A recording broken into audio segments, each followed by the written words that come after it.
Three cinephiles have come together to bring you strong opinions, controversial statements, epic battles, and plenty of fun. Introducing our host, the man who watches 52 movies a week, drinks 52 beers a movie, loves women but hates the woman. From the foreign land of Canada, our host, Moodz 616. He is widely known as the man who talks too much. His worst enemies are Postmaster P and Pee Wee Herman. He said Hellraiser was overrated and Leprechaun Origins wouldn't suck. He's the full-blooded half-Mexican, JP. Finally, we have the man who doesn't talk enough. He is best friends with Sean S. Cunningham. His favorite horror movie is Gummo. He is your favorite Jew and mine, Jeremy. Together they are known for extending a helping hand to vampircons everywhere. They are the 22 shots of Moodz and horror.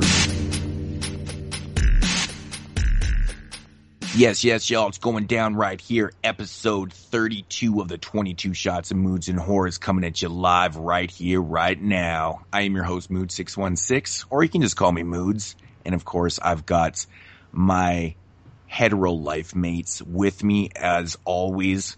Double Shot J, also known as JP, and NES Ruler 22, who is actually not with us tonight. Spooky. Yeah. It is very, very spooky. Yes, Jeremy is not on the show tonight because he is celebrating his 21st birthday. So happy birthday, buddy. Have a happy good time. Birthday, man. Definitely better have a good time for missing the show, of course. I mean, it's a legitimate reason. You know, hell yeah. You know, you only turn 21 once. It's a great age, you know. Yeah, but if he doesn't have a good time, then it's bad. Exactly. Then you should have never missed the show, because this is always a good time. Exactly, right? But yes, we wish Jeremy all the best for tonight and stuff. Yeah, happy 21st. Alrighty, so the past week. What went down in the past week in my life? Basically nothing. Been working a lot. You know, this new schedule I've been working on has been really irritating, a little frustrating, because I don't get to watch as many films as I used to. And, you know, come podcast time, I'm like looking at my what I watched list, and it's like getting shorter every week. Ugh. Wow.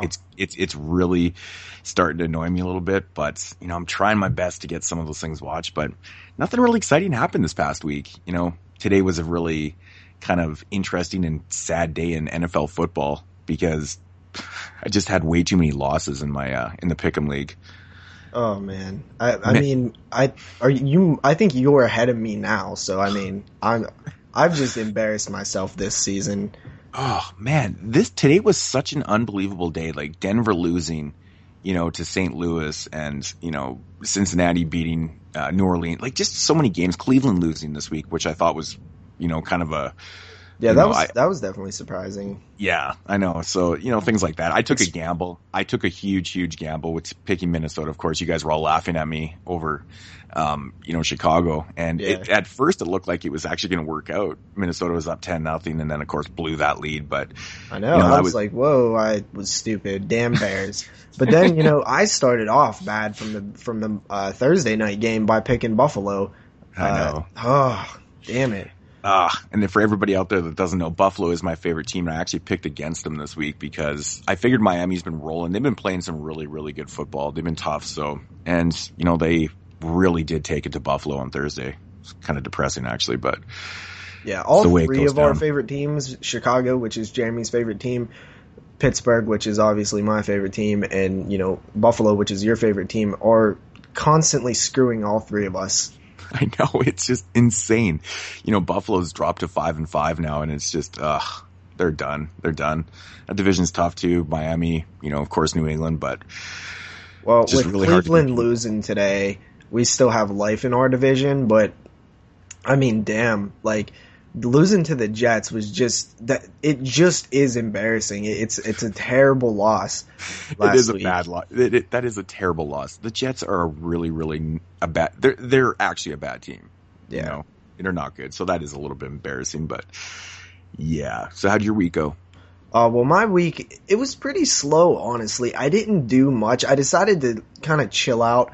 I did watch one film that was like 3 hours long, so I watched it in segments at night. Oh, yeah, the Langoliers. I haven't watched the Langoliers in Man, a long time. Yeah, so besides that, I didn't really watch much because I was just kind of taking a break from, working on the website and, all that stuff. And I was just kind of chilling and watching some, TV for once. But I didn't really do much. Mm-hmm. Yeah, I know. This new work schedule, like I said before, has been, I'm used to it. I'm just not used to like not having as much time during the week, I work Monday through Thursday, so I have Friday, Saturday, Sunday off, which is awesome. But I'm really busy on my days off because I don't get anything done during the week. So, come movie time, it's a little more scarce. So frustrating because, the movies are starting to pile up. You know how I do it with my buying, right? Oh, yeah. Just go excessive. So they're starting to pile up a little bit, and it's very, it's kind of disheartening, but it is what it is. But, I'll eventually get to them. Yeah, that's exactly how I am. I mean, I haven't did like an official count or anything, and a lot of my stuff is packed away still. But I would probably bet that I have over 150 films that I've still not watched, and that's a lot for me because my scale of buying is way smaller than your scale of buying. So I've kind of made this little thing where I'm not gonna buy anything except for Scream Factories and specific films that we're reviewing on the podcast until I get this stack a little lower. Yeah, no doubt, right? No doubt. So, of course, we do have a pretty big announcement to make for the people out there that don't know. Well, you might as well do the honors, JP. All right. Well, a few, I don't know, weeks, probably months ago, I asked the Facebook page, which if you're not a member, definitely get on that. I mean, you're behind on that, guys. Yeah. I highly recommend that group. It's one of the funnest things ever. But I asked, should we create an official website for our podcast? And it seemed pretty unanimous. Why do I always have such a hard time saying that word? Unanimously.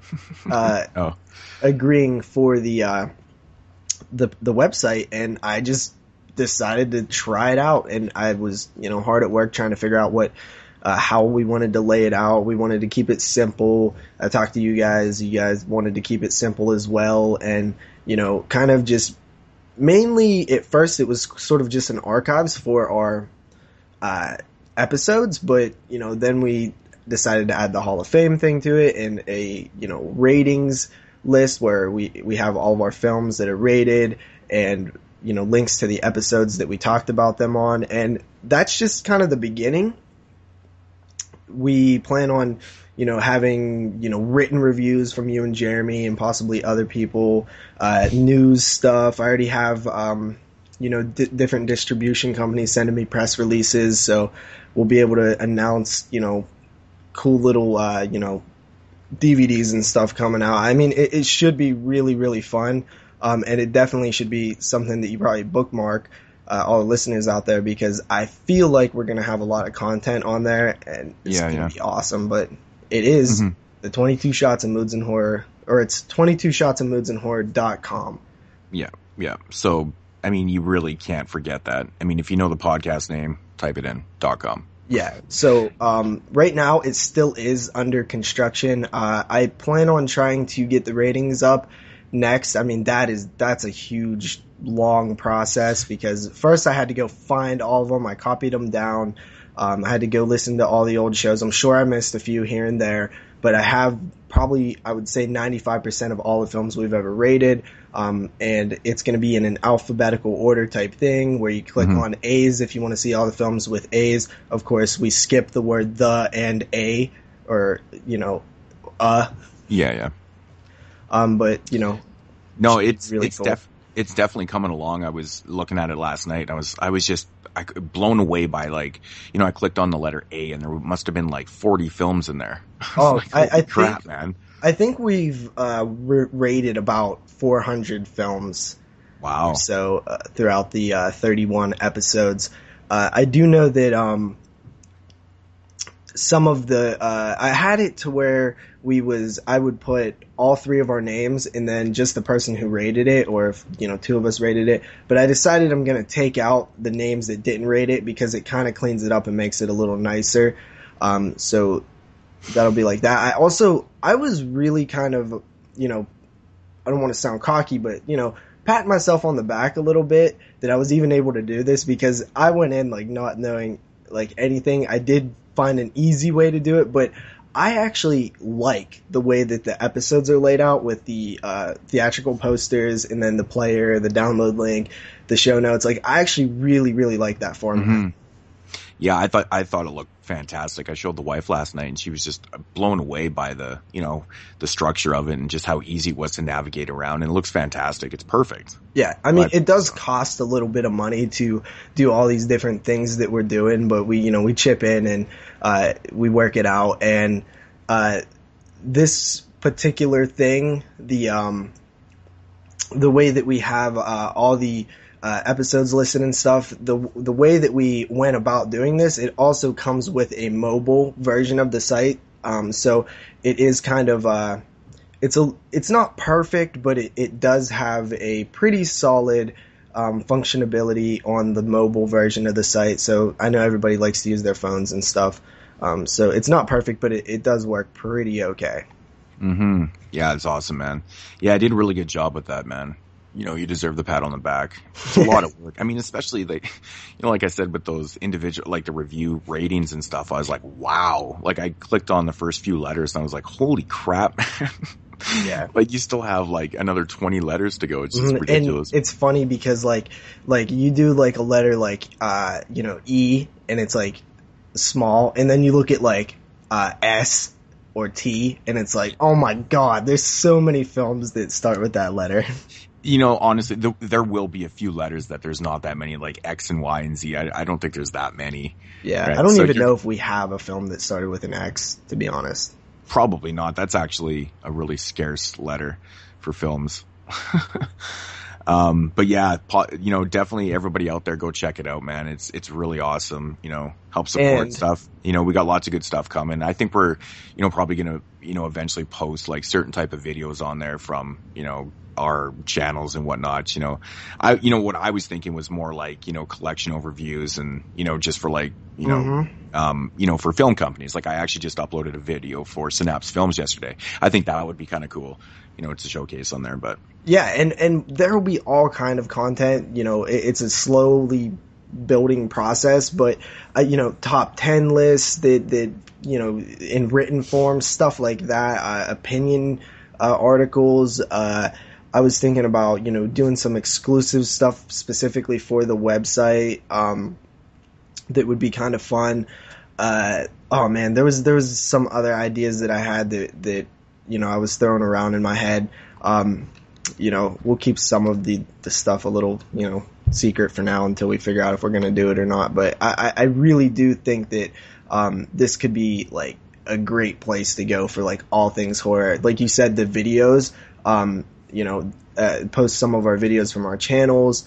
And, even if there's, we find that one of the listeners or one of the people we follow on YouTube posts a really great video, why not share it on the site as well, Mm-hmm, exactly. And that's kind of what I was leaning at too, Yeah. And also, it will greatly help if anybody sees any content that's interesting.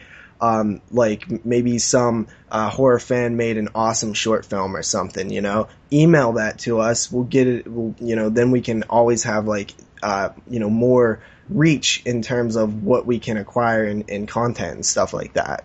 Exactly. So that's a good idea, having little short films and stuff on there. Might as well support those little guys, right? Yeah, and definitely. So if you have any ideas or thoughts or opinions on stuff that we can post, definitely email us at 22shotsandmoodsandhorror@gmail.com, or Moodz' YouTube channel, the Facebook group, Twitter, anywhere you can get a hold of us. We always see it. Exactly. Well, not always, but we try to always see it. Sometimes technology screws us. Yeah, it's definitely happened in the past where we've missed, questions and stuff due to, I don't know. I don't even know what the hell that was about. We missed all those questions in those couple shows there. Yeah, I know. That was weird. It was so weird because like they weren't even on my channel. I don't know. It was just so weird, but yeah. So yeah, the 22 Shots of Moodz and Horror website, just fantastic stuff. So head on over, check it out. Alrighty, so yeah, that's gonna do it for the website talk. JP, we apparently have quite a bit of news this week. It has been established that persons who have recently died have been returning to life. Portland, America. A tragedy of macabre proportions. I can honestly tell you that I have never seen anything as shocking as what was just hours discovered ago, earlier police today. arrested 3 obsessed movie fans who allegedly committed a series of ritualistic murders after watching last summer's blockbuster movie, The Blair Witch Project. Yes, we do. We have a solid amount of news. I was actually surprised. None of it is like groundbreaking, like huge announcements, but a lot of DVD announcements, actually, like films being picked up for distribution and stuff like that. And there's a few interesting topics in here. So first up, we have the Scream TV show. A while back, we talked about we've talked about this a lot. This seems to be always in the headlines, but we talked at the Mask.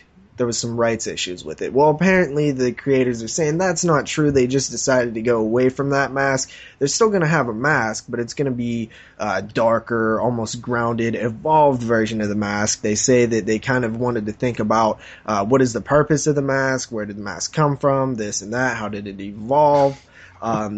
Just a bunch of stuff. Take away the plastic look, make it more dark and organic. And to me, it just sounds, and other people were reporting this too, kind of sounds like they're going like Leatherface style with like a flesh mask or something. I don't really understand the point of changing it, because when you think of Scream, you think of that ghostly white plastic mask, don't you? Yes, I will say when Scream 4 was being made, after it came out, there was not concept art, but there was photos of masks that they was going to also use in the film. There was a really cool, I think it was like a bloody one, but the coolest one was like a burlap sack mask in that shape. It looked like a scarecrow mask, and it was really awesome. I was like, they should have, used these in the film, like along with the classic white one, but why couldn't there be, multiple masked killers? There was multiple killers in most of the Scream films, and that would have been kind of interesting. But I don't understand. It sounds a little fishy to me, to be honest. And they kept saying how they want to, Scream was incredibly iconic. They don't want to go too far away from Williamson and Craven's ideas, but they want to make it new and fresh. And it's all they're basically saying they're probably not going to do what Scream really is, but they're saying that they don't want to disrespect what people like about it. So they're trying to hold on to the old fans, but it seems to me that that's just the facade. Okay. So they're not trying to disrespect the fans and blah blah blah, but they're changing the mask. Honestly, I honestly think that's very odd that they would say that, because changing the mask to me just changes everything about it. It wouldn't even have that same feel to me. I guess it's kind of hard to judge it right now. I should probably reserve my judgments, but before I actually see an episode. But to me, it just seems like they are straying away from Williamson and Craven's visions and what they did with the Scream films. Yeah, I kind of agree, but I will play devil's advocate a little bit, because there is a film from the 80s that did the best thing in the world by changing the mask, and that was Friday the 13th Part 3. Because they went away from the burlap sack to the hockey mask, right? So, it can be beneficial, but, also the burlap sack wasn't as iconic. It didn't last 4 films. It would be like... Yeah, and that's kind of where I was going with that one too. You can compare the two, but at the same time, it was, a film and a half or whatever. And the Scream, honestly, when I think of the Scream films and you think of Ghostface, you think of that outfit. Mm-hmm. That black cape with that white, ghostly plastic mask. If they're going to go to a Leatherface type thing, I think it's really going to change it. And I don't even really fully know what the structure of the Scream show is going to be. Is it structured like a half an hour type show? I have no idea. I'm actually, I think it might be an hour. I can't remember that. I think they announced it a while back. But you know what? I'll tell you the difference there. So I'll play devil advocate with myself now.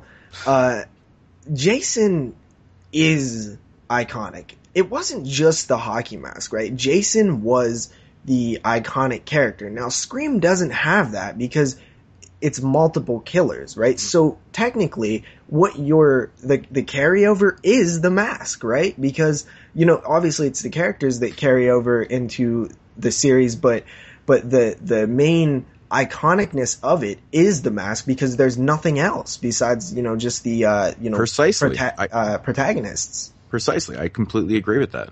You know, I mean, like I said, Scream is that ghostly plastic shitty mask. You know, that's what it gives it its charm and its flavor is that mask. I think changing it changes the whole, just, you know, it just changes everything, you know? You can call the show Scream, but it's not going to be the same, you know? Yeah. I'm really curious to see what they do with this show, though, if they're going to have like multiple killers or, you know, if they kind of structure it the same as the films and whatnot. Like, I'm actually kind of curious to see what they do with this. You know what I'm curious about? Scream is a slasher film, okay? Mm-hmm. We've never seen a slasher film in a long format like a TV series. Like, how does that work? Like, are you going to wait till the last episode to reveal the killer? Is it like, I don't know how it's going to work. So I am actually pretty curious to see this. That's pretty much why I asked the question. Like, what is the structure of this show? Like, how is this going to work? Because you're right. Like, I mean, a slasher film works good in a 90-minute form. You know, like, or the slasher idea works good in like, you know, 90 minutes. But how do you spread it out over like, you know, 13 episodes? Yeah. You know, it's like, it is actually quite an interesting, you know, thought. I'd like to see what they do with it. I mean, I think it could either really work or it could fail miserably. You know, I don't know. I guess we'll have to wait and see. Definitely. So next up, we have a bit of Argento news. I don't know if you're aware of this or not, but Argento was trying to get together another film, and it's called Sandman. Have you heard of this? Yeah.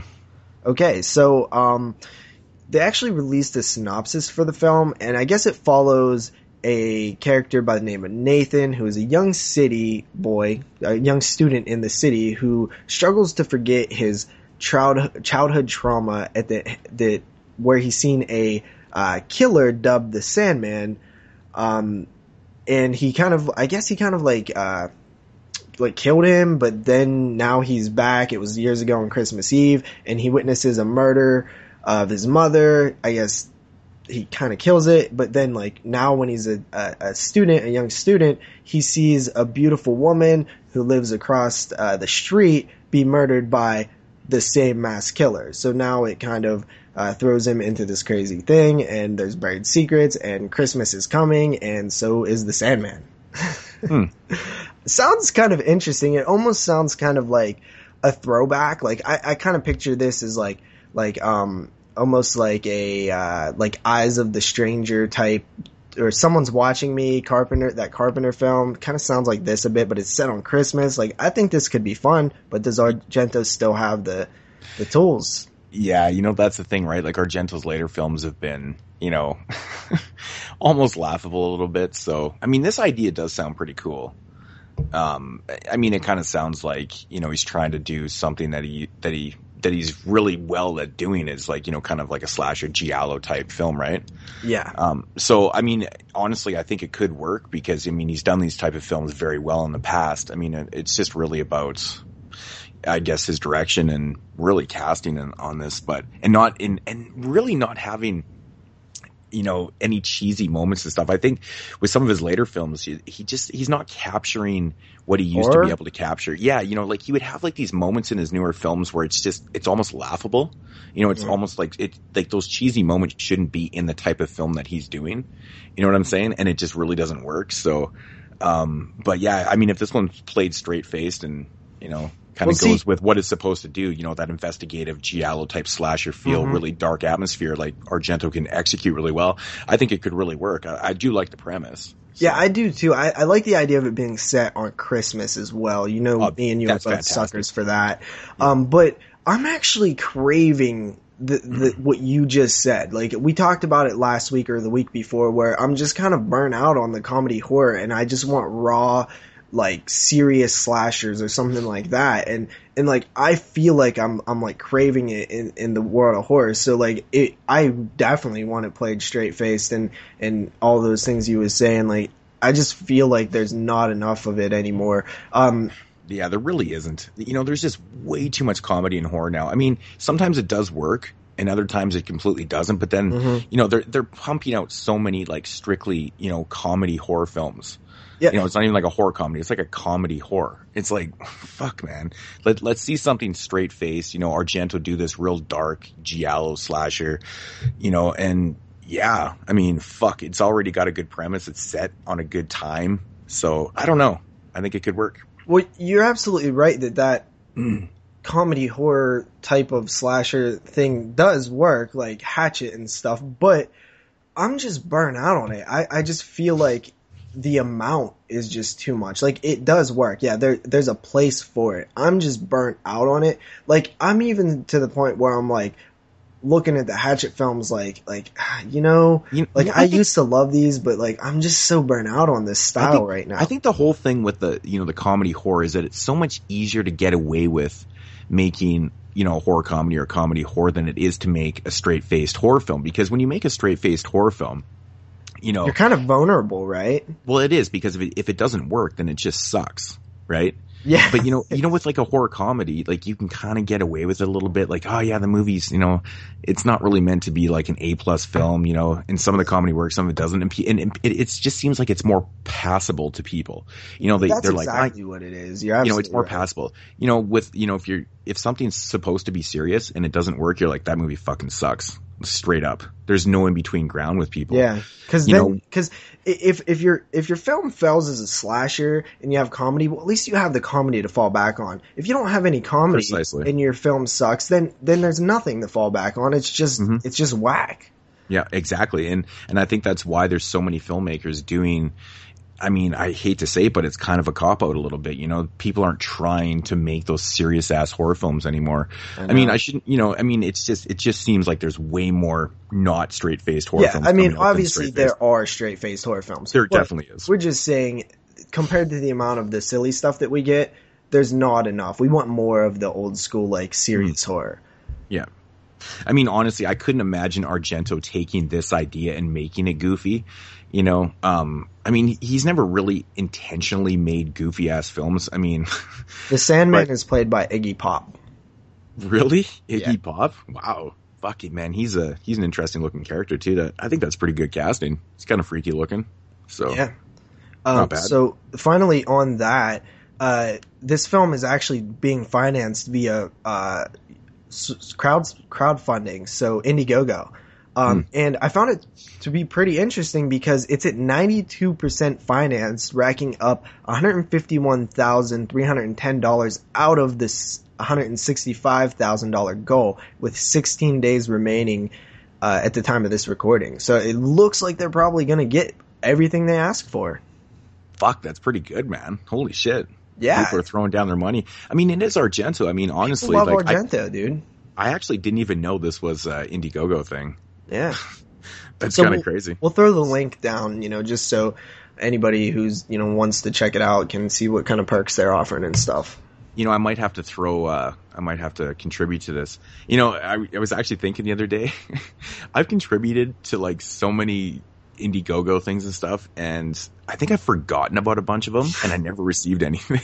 Yeah, probably because they didn't get made. They probably never got made, never got refunded, or not Indiegogo, or like, is it Indiegogo? Indiegogo, they keep the money that they make. Exactly. Okay, that's cool. But yeah, what's the other one? The forget actually. Yeah, the one where if they don't meet their goals, then the money just gets refunded to everybody. Yeah. I forget the name of that one, but yeah. But I know for sure that I've contributed to things and just not gotten anything. Yeah. It's so bad. Should probably keep track of this, but yeah. All right, so next up we have Ash versus Evil Dead. So talks of the fourth film have come to a halt because, just like we always say, this is the new remake. Sam Raimi and Starz are partnering to bring Evil Dead to TV. Basically, when a deadite plague threatens to destroy all mankind, Ash is finally forced to face his demons, personal and literal. Destiny, it turns out. has no plans to release the unlikely hero from its evil grip. So, Evil Dead on television. These are going to be Bruce Campbell starring. Sam Raimi will direct the first episode, and the series is slated for 10 half-hour episodes set to debut in 2015, so right around the corner. And that's all it's going to be, right? A TV show? Yeah, it's just going to be like 10 half-an-hour episodes? Yeah. Okay, and then that's done. So, it's like... No, it's like a series. That's season 1. Unless really? It fails.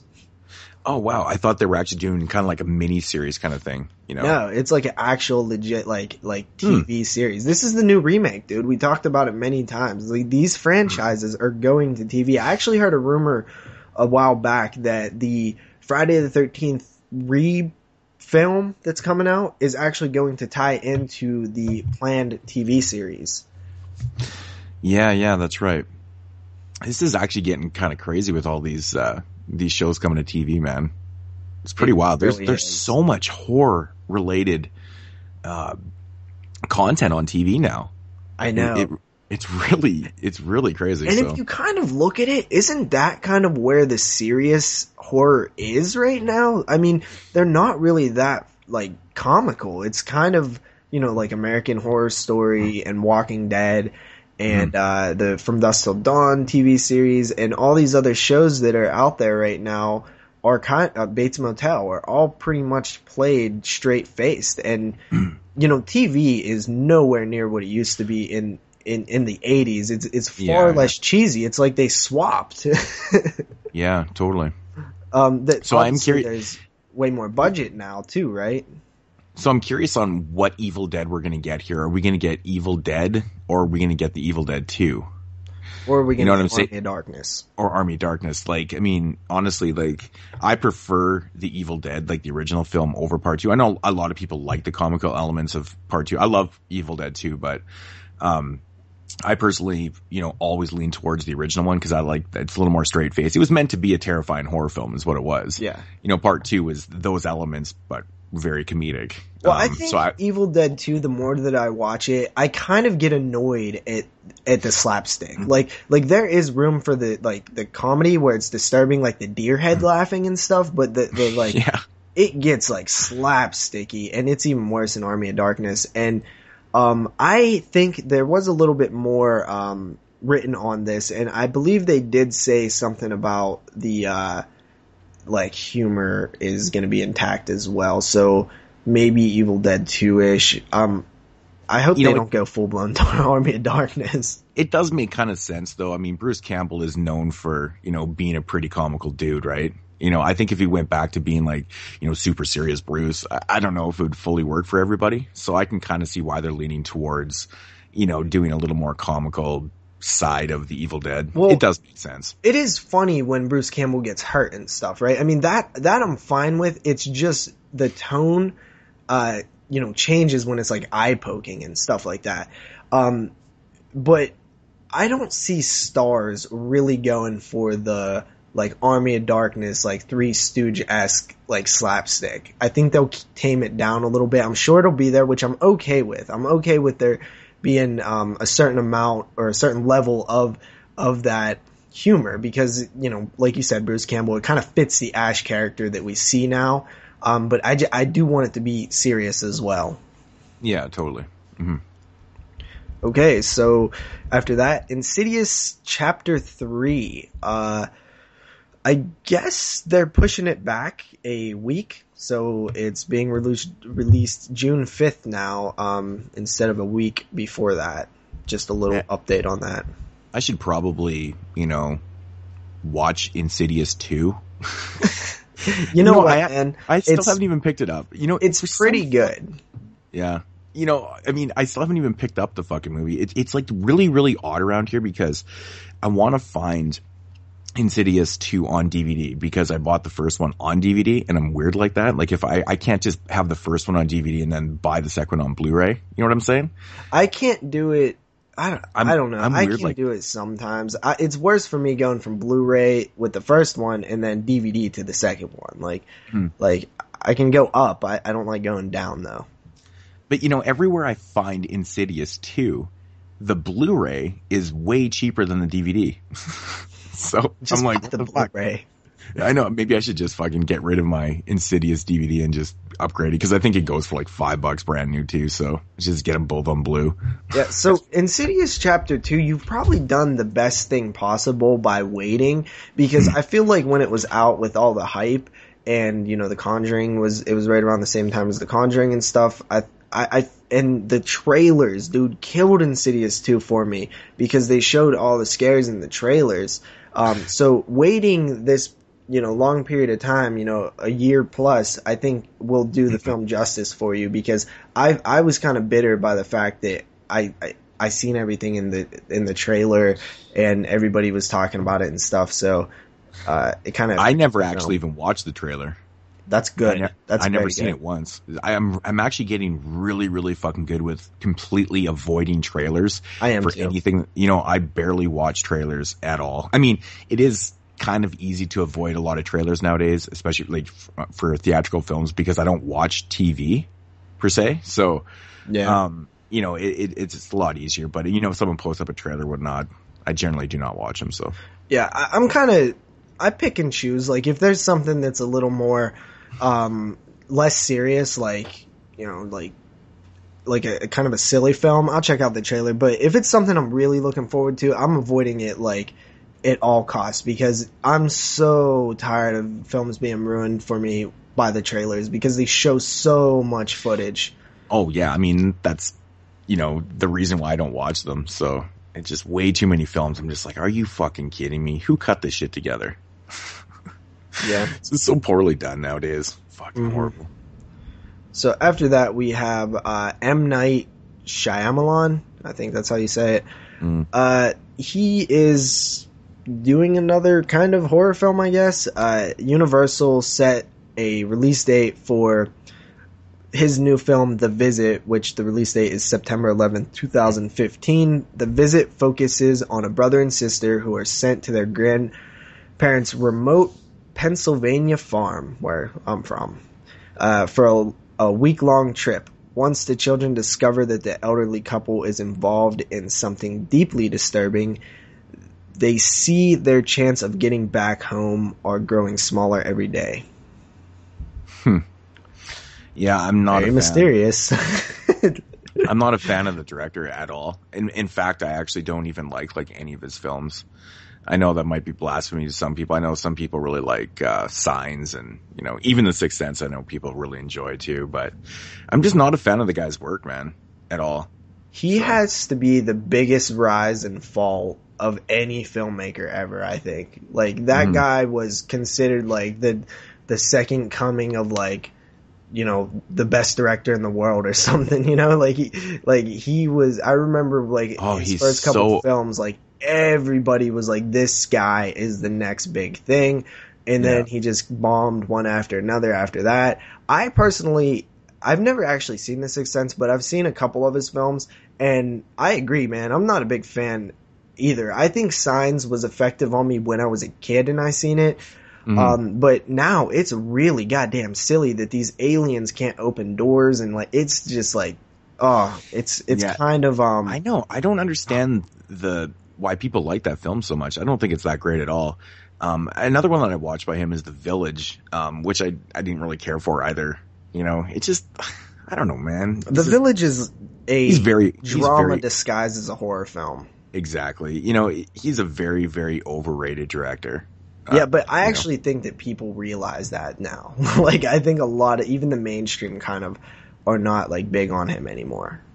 There's a new TV series called South of Hell. Once again, going with the TV series. And it has something to do with a girl who lives in South Carolina. She's around 30 years old. And she's an exorcist, I guess. Isn't that what it would be? Yeah, an exorcist. And she has a demon living inside her, and she's also battling other demons.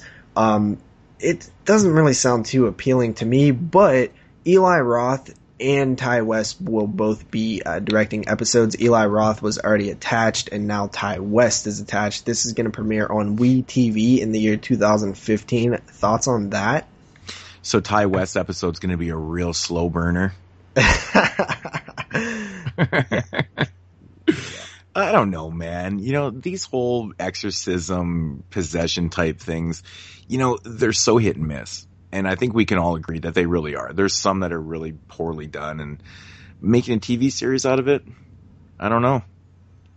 Yeah, I know, but isn't it just insane how many TV series there is? It's almost like every week we're talking about a new horror TV series that's in the works. Man, horror in general is just becoming super mainstream. This is crazy. It's like cool to have your own horror show on your network. You know, every network's got to get on it now. I mean, even Fox is getting in on it. This is insane. Yeah, and I just heard recently that USA is getting in on it too. Wow. I mean, you know, next it's going to be like, you know, the Life Network or whatever. Lifetime? Lifetime Network, and, you know, the Women's Network too. The Women's going to have like some type of, you know, pro-woman fucking revenge type series or some shit. Mm-hmm. Yeah. You know, I like it, but at the same time, like, I can't even keep up. It's getting crazy. I feel like these are all going to be like stuff that I'm going to go and see like after their run is done, you know, after their all their episodes are done, I'm going to end up picking up like the Blu-rays or something, or in your case, the DVDs of all the seasons. And I'll go back and check out all these, millions of horror shows that came out in the last, 3 years. I mean, let's be honest though, really. I mean, how many of these shows are going to run more than like 2 seasons? Yeah. You know, I just can't see a lot of these ones actually working out too well. Like, you know, this exorcism type show. I mean, it could work, but it might not at all. You know, it might not even last a season. Who knows? I don't know. I think it's almost like becoming oversaturated in TV right now. It's insane. I mean, it seems like every week there's another show being released, and it's like, you know, the horror-related TV shows are becoming like the new NCIS shows. Yeah, and we still don't have an anthology. I know, and that's so fucking bizarre. You know, considering we had so many of them back in the 80s and early 90s and stuff, and no one's brought this to the table. Yeah, crazy. It's weird. So crazy. Definitely bizarre. So after that, we have Sony Pictures, who picked up a film called A Man in the Dark. This is a ghost house film, and it's directed by Fede Alvarez, who you might be familiar with because he directed the Evil Dead remake. This one follows 3 teens who get away with a perfectly planned home robbery. They set their sights on another payout that will get them out of crime forever. Their target, a reclusive blind man with $1 million in hiding. When they break into his home, the tables are turned and they find themselves fighting for survival against a psychopath with secrets of his own. Almost sounds a bit collector-y and kind of like, I don't know, it sounds alright. You know, I like the Evil Dead remake more than you guys did, but Fede Alvarez definitely did a good job directing the Evil Dead remake, at least, right? Yeah, I had no problem with the direction of the film. You know, it was pretty well done. The effects were good in the film. You know, I mean, I don't really want to sit here because we're going to get into like a 25-minute conversation about the Evil Dead remake. Yeah. But, you know, I mean, if he takes those elements, you know, good cinematography and, you know, good directing abilities, good effects and stuff, I think this could work. You know, I mean, those are the type of things that you need in this type of film, though, right? So, yeah, and you know, not the most original idea, but it all depends on what you do with the idea. That's precisely what I was talking about. You know, the idea, it's not that original, so you need to have some really good, you know, kind of direction and, you know, create some awesome atmosphere, good effects and stuff to really make this one work, kind of stick out, you know? Yeah, definitely. So. The whole, like, a blind man with $1 million in hiding sounds a bit cheesy to me. Almost like the House on Haunted Hill like remake where it's like $1 million to come in here. Like, it just sounds like a bit gimmicky and cheesy. I don't know. Yeah, a little bit. So after that, this is like kind of the last of the news until we get to like the DVDs and stuff. But Universal plans to take their beloved monsters, the Universal classic monsters, Frankenstein, the Wolfman, the Mummy, Bride of Frankenstein, Invisible Man, the Creature from the Black Lagoon, all of those guys, and they want to take them out of the horror genre and place them into the action-adventure genre because they see what kind of universe Marvel has created, and they want to hop on that. They want to get some of that money. Damn you, Marvel and DC. Thank you for oversaturating the market with fucking Marvel films, and look what you've done. You've taken our horror fucking amazing characters and made them action heroes. I'm not very impressed with this. Yeah, they said Dracula Untold will be the first in the new series, which I haven't seen it. I've heard mixed things about it. Then they're going to go on to The Mummy, which is supposed to come out next year, and then The Wolfman, and then Creature from the Black Lagoon, and all the others will follow that, and they will probably team up into a, Avengers-esque style at the end of all these. Oh my fucking god, are you kidding me? I hate this idea. They're hate it. And I'm desecrating Universal monsters. Fucking Universal, man. What the fuck is wrong with them? Like, these are classic horror characters that are just being fucking drugged through the fucking mud right now. This is bullshit. Yeah, well, the thing is, I'm not big into the classics. I'm just not familiar with them, but I know that I don't like my horror turned to action. I don't really like action horror to begin with. It works sometimes. I'm just not a fan of it. I don't think they blend very well most of the time. I much more prefer comedy horror, even though, I've been hating on that a little bit lately. Sci-fi horror, I love that stuff. I just don't, like, action and horror don't mix to me. So, but they're not even planning on making it like an action horror film. Like, they're turning the monsters into, like, essentially superheroes. It's so fucking silly, man. It's just making me laugh. It's so ridiculous. Like, so ridiculous. I mean, can you picture Frankenstein as a fucking superhero?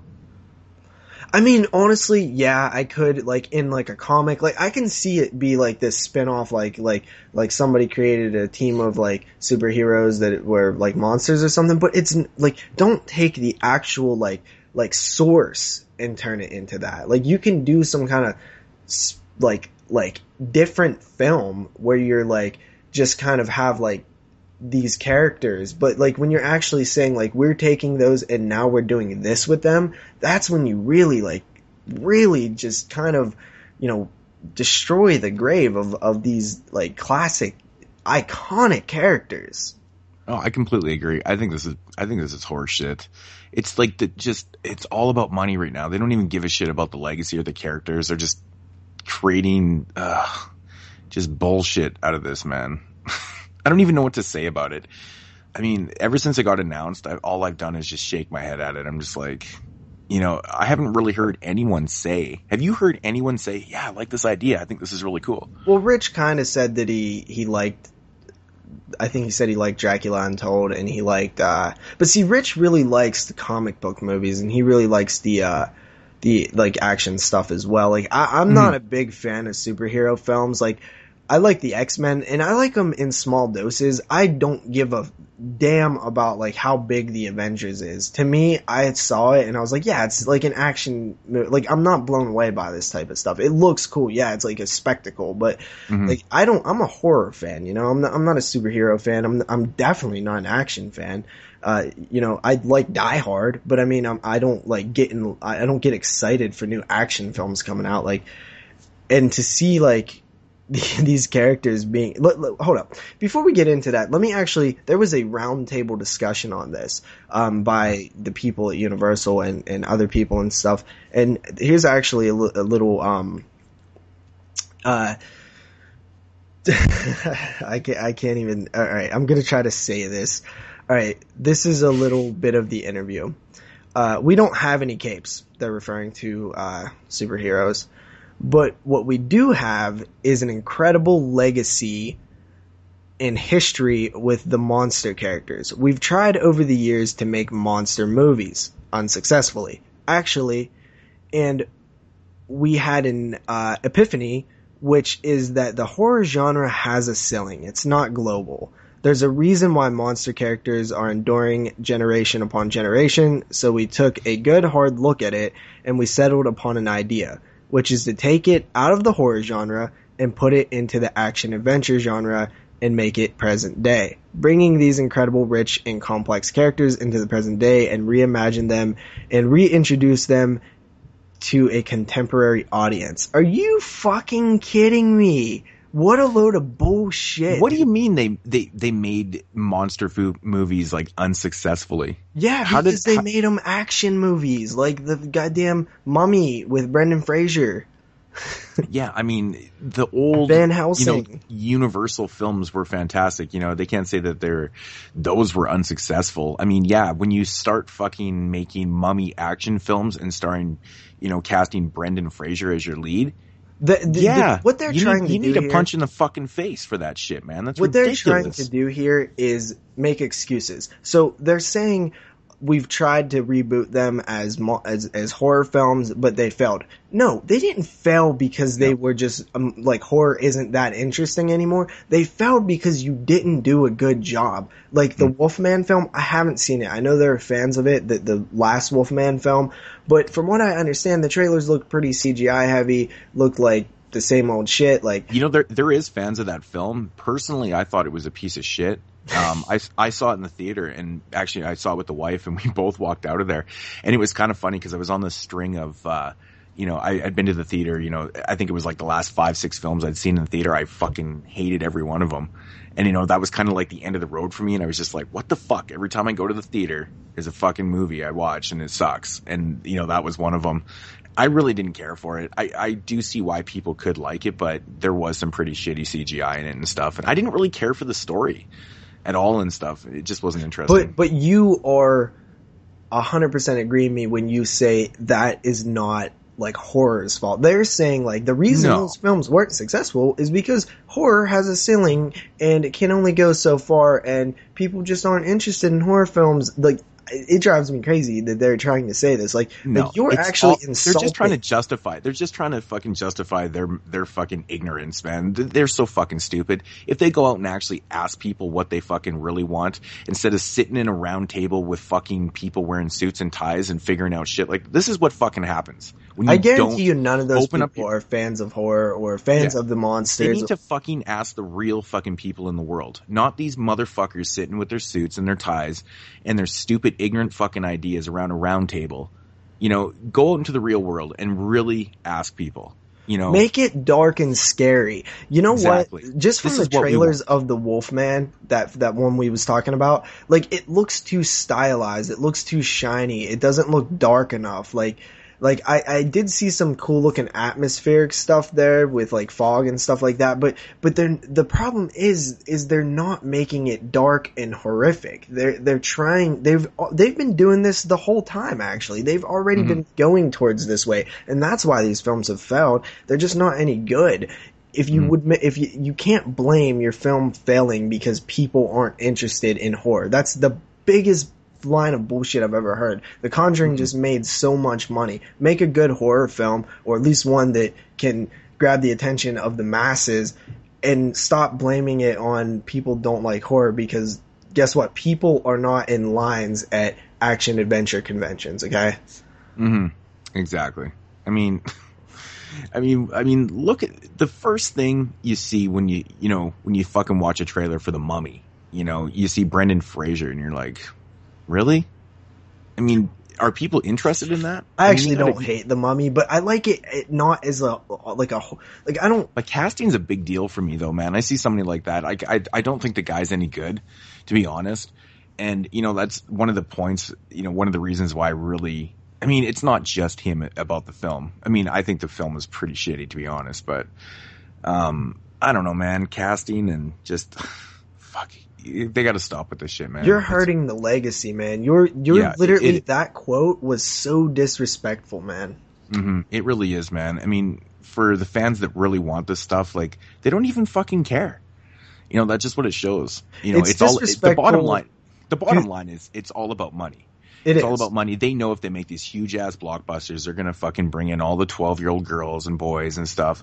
They're gonna go want to see it. That's why they're making these things PG-13. I guess it doesn't make any sense, right? Maybe 13, 14-year-old kids. This is their target audience. They don't give a shit about, the fucking the real fans and stuff. It's all the bottom line. It's about money.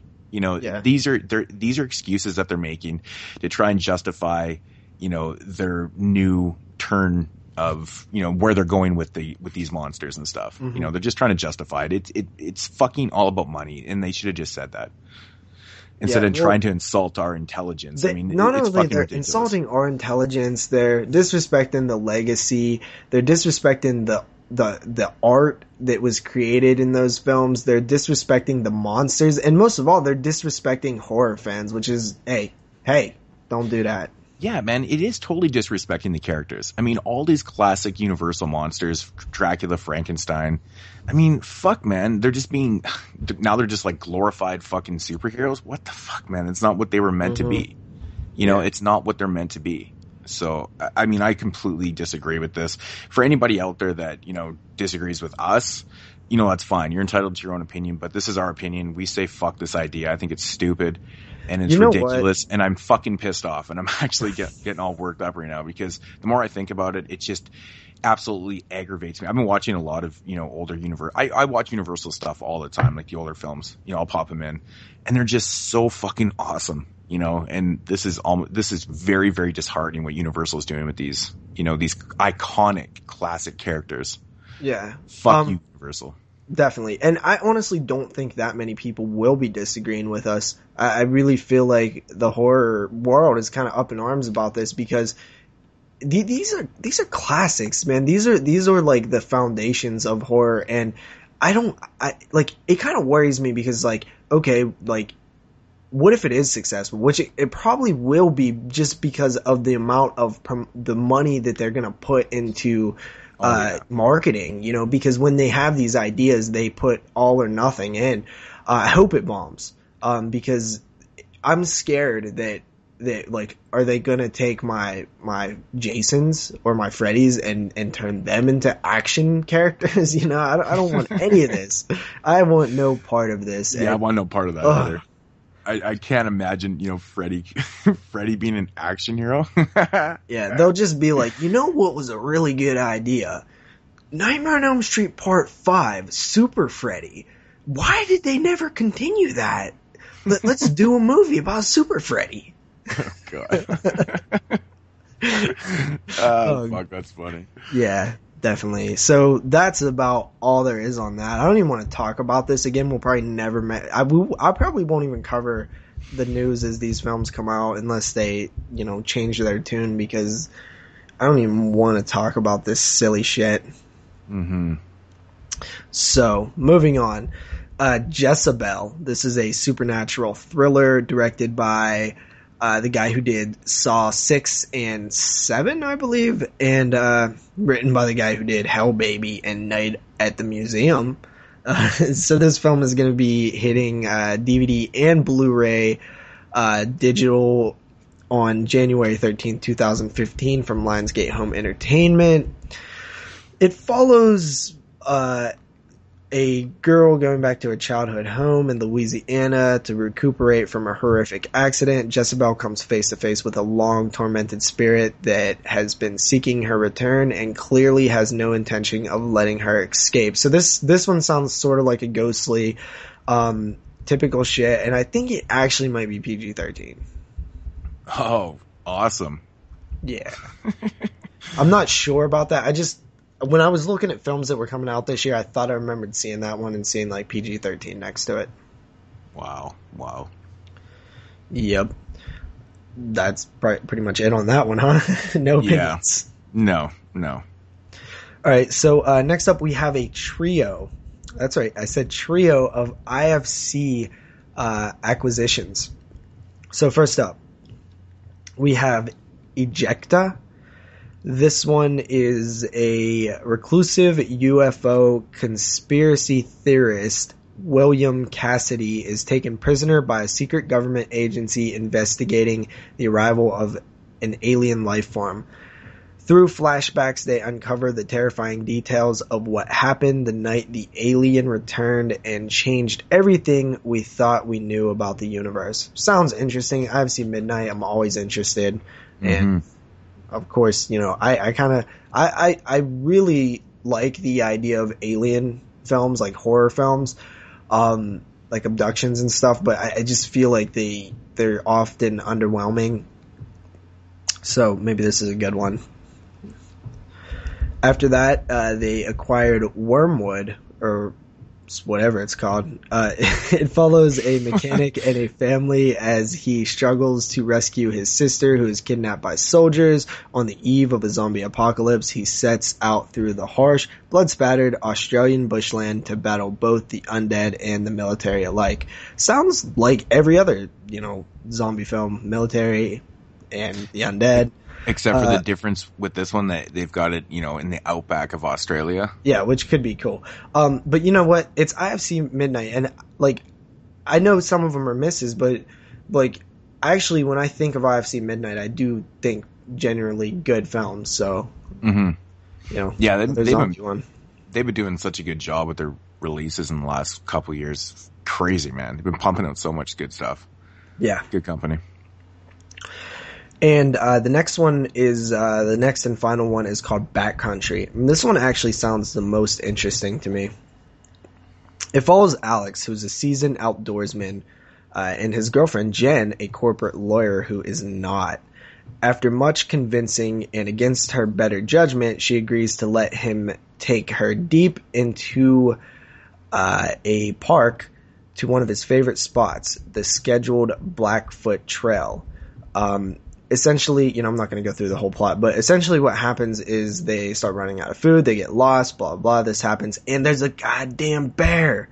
So this sounds like survival horror, animal horror, all that good stuff, contained horror, all that stuff that I like rolled into one, so I'm looking forward to that one. Yeah, man. You know, they haven't made like a killer bear film in a while, you know, that I can think of. But yeah, that's always exciting. Yeah, I definitely always like those like contained horror films where it's in like kind of one location, or those survival horror films. And I love the killer animals ones too. So this really is like a lot of the things I love. And what it kind of hinges on is the characters. They have to be well working together. You know, there has to be dialogue, there has to be drama, stuff like that. Charisma. Then you have to have some good setting, right? You have to have a good setting for this to work. And 3, the bear has to look good, or if you don't show the bear, you have to make it suspenseful. Yeah, do not CG that bear. Come on. Yeah. You know, they used to do it in the 70s all the time and make it look awesome. I always love when you're watching Grizzly from the 70s, and like the bear is supposed to be like 16 and a half feet tall. And then like there's scenes where they're showing like, you know, an honest real bear, and it's like clearly not that tall. It fucking makes me laugh, but those movies they have so much charm though. So good. Yeah, I'm actually excited about that one. I'm looking forward to Backcountry. That IFC plans to release that limited theatrically and VOD at a to-be-determined date. Cool. Next up, this one made me laugh when I seen the cover and the title and the star and that it exists. So it looks like we got another little monster movie, and this is Gnome Alone. That's right. Gnome Alone. I get it. I see what they did there. Okay, now the fucking topper here would be if Macaulay Culkin was actually starring in this. No, but Vern Troyer, aka Mini-Me from Austin Powers, is starring as the gnome. That's the gnome? Yeah. Oh, this is great. Yeah, this is gonna hit DVD and VOD January 20th, 2015, when timid college student Zoe witnesses a hit and run. The dying victim gives her a strange amulet. Suddenly, all those... Go ahead. Gnome Alone? Fuck you, I'm dying over here. All those who've offended Zoe in her life begin dying horrible deaths at the hands of a malicious gnome.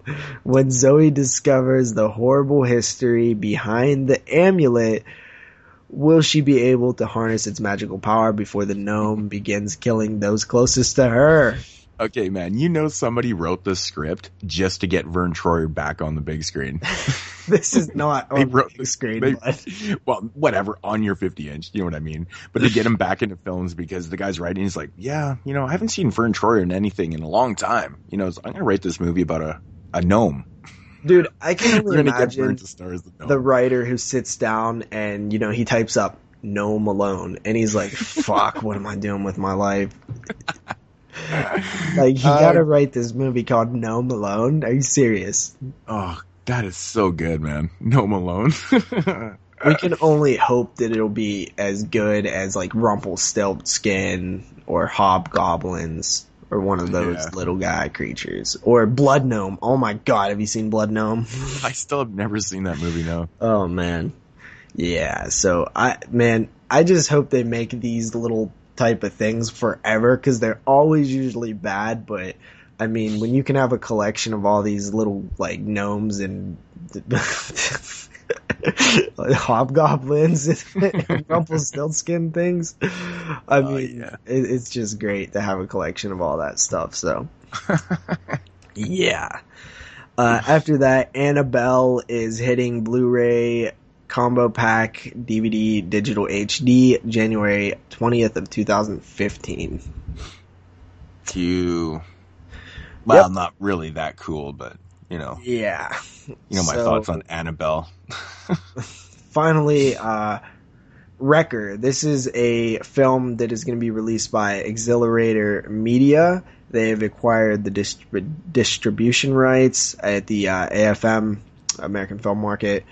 And this is a demonic truck horror thriller. It's called Wrecker. The story follows best friends Emily and Leslie as they take a road trip to a music festival in the desert. Emily borrows her boyfriend's Mustang GT to make things exciting, but the party ends when they find themselves pursued by a seemingly psychotic truck driver who forces them to play a deadly game of cat and mouse with an unknown evil force bearing down on them and a long stretch of desert highway ahead. Their idyllic road trip becomes their worst nightmare. This is going to be put out by Exhilarator Media under the Macabre label. So this is going to hit summer of 2015. And, you know, that label, I actually like that label. I like the idea of that label at least.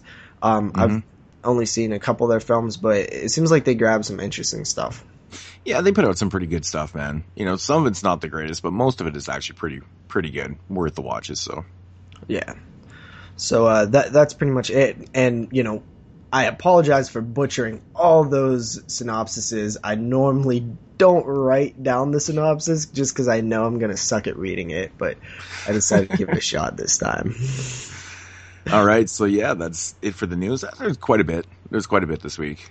You know, it's really hit and miss with the news lately. You know, some weeks you get none. You know, the following week you get like double the week from the week before. Yeah. But yeah, that Universal Monster thing. I don't know. I got a feeling that it's going to get brought up multiple times on here. Oh, God. Jeremy missed a good one. I'm sure he would have put in some 2 cents on that one too. Definitely. But yeah, so getting into mood swings here, we're gonna start off with the DVD and Blu-ray releases for November 18th. So this Tuesday coming up here. First up, I've got Actually, I'm really excited for this. At first I was contemplating on upgrading this, but I think I'm going to because I do really like the cover art. And I know some people on the Facebook page, they completely disagreed with me. But Christmas Evil is coming out from Vinegar Syndrome. And, you know, Vinegar Syndrome Blu-rays are fucking fantastic looking. So I'm really excited to see the transfer on this. But is that the company that does porn on Blu-ray too? Yeah, they put, you know, all their peep show type whatever. DVDs and Blu-rays and stuff. Yeah, they have like their, you know, their hardcore part of the label, but they put a lot of good stuff. What do you think of this cover art? I actually like it, but you know, I don't know how well it represents the film because I've actually never seen the film, but how much is this one running price wise? I think it's like 18 or 19. Okay, I mean, see, that's not bad. You know, I've actually always 22. wanted to see this film, and that's a little worse, actually. But 22 on Amazon. okay, Prime so right now, so I'll probably wait to see if it drops a little bit. Maybe if I can get it for under 20, like slightly under 20, 19, 18, something around there. But I mean, I love Christmas themed horror films, and you know, I want them all in my collection that I could get a hold of. And this is one that I've longly been trying to get.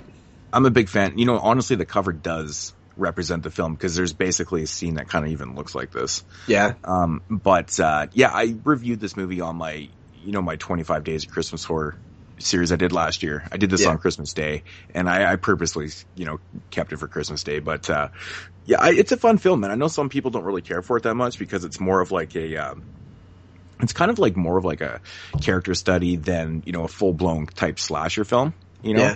And I think that's what kind of off-puts people a little bit. They're kind of expecting like a Silent Night, Deadly Night type deal, but you're not really going to get that. There is killings in this and stuff, but I think the film is very enjoyable.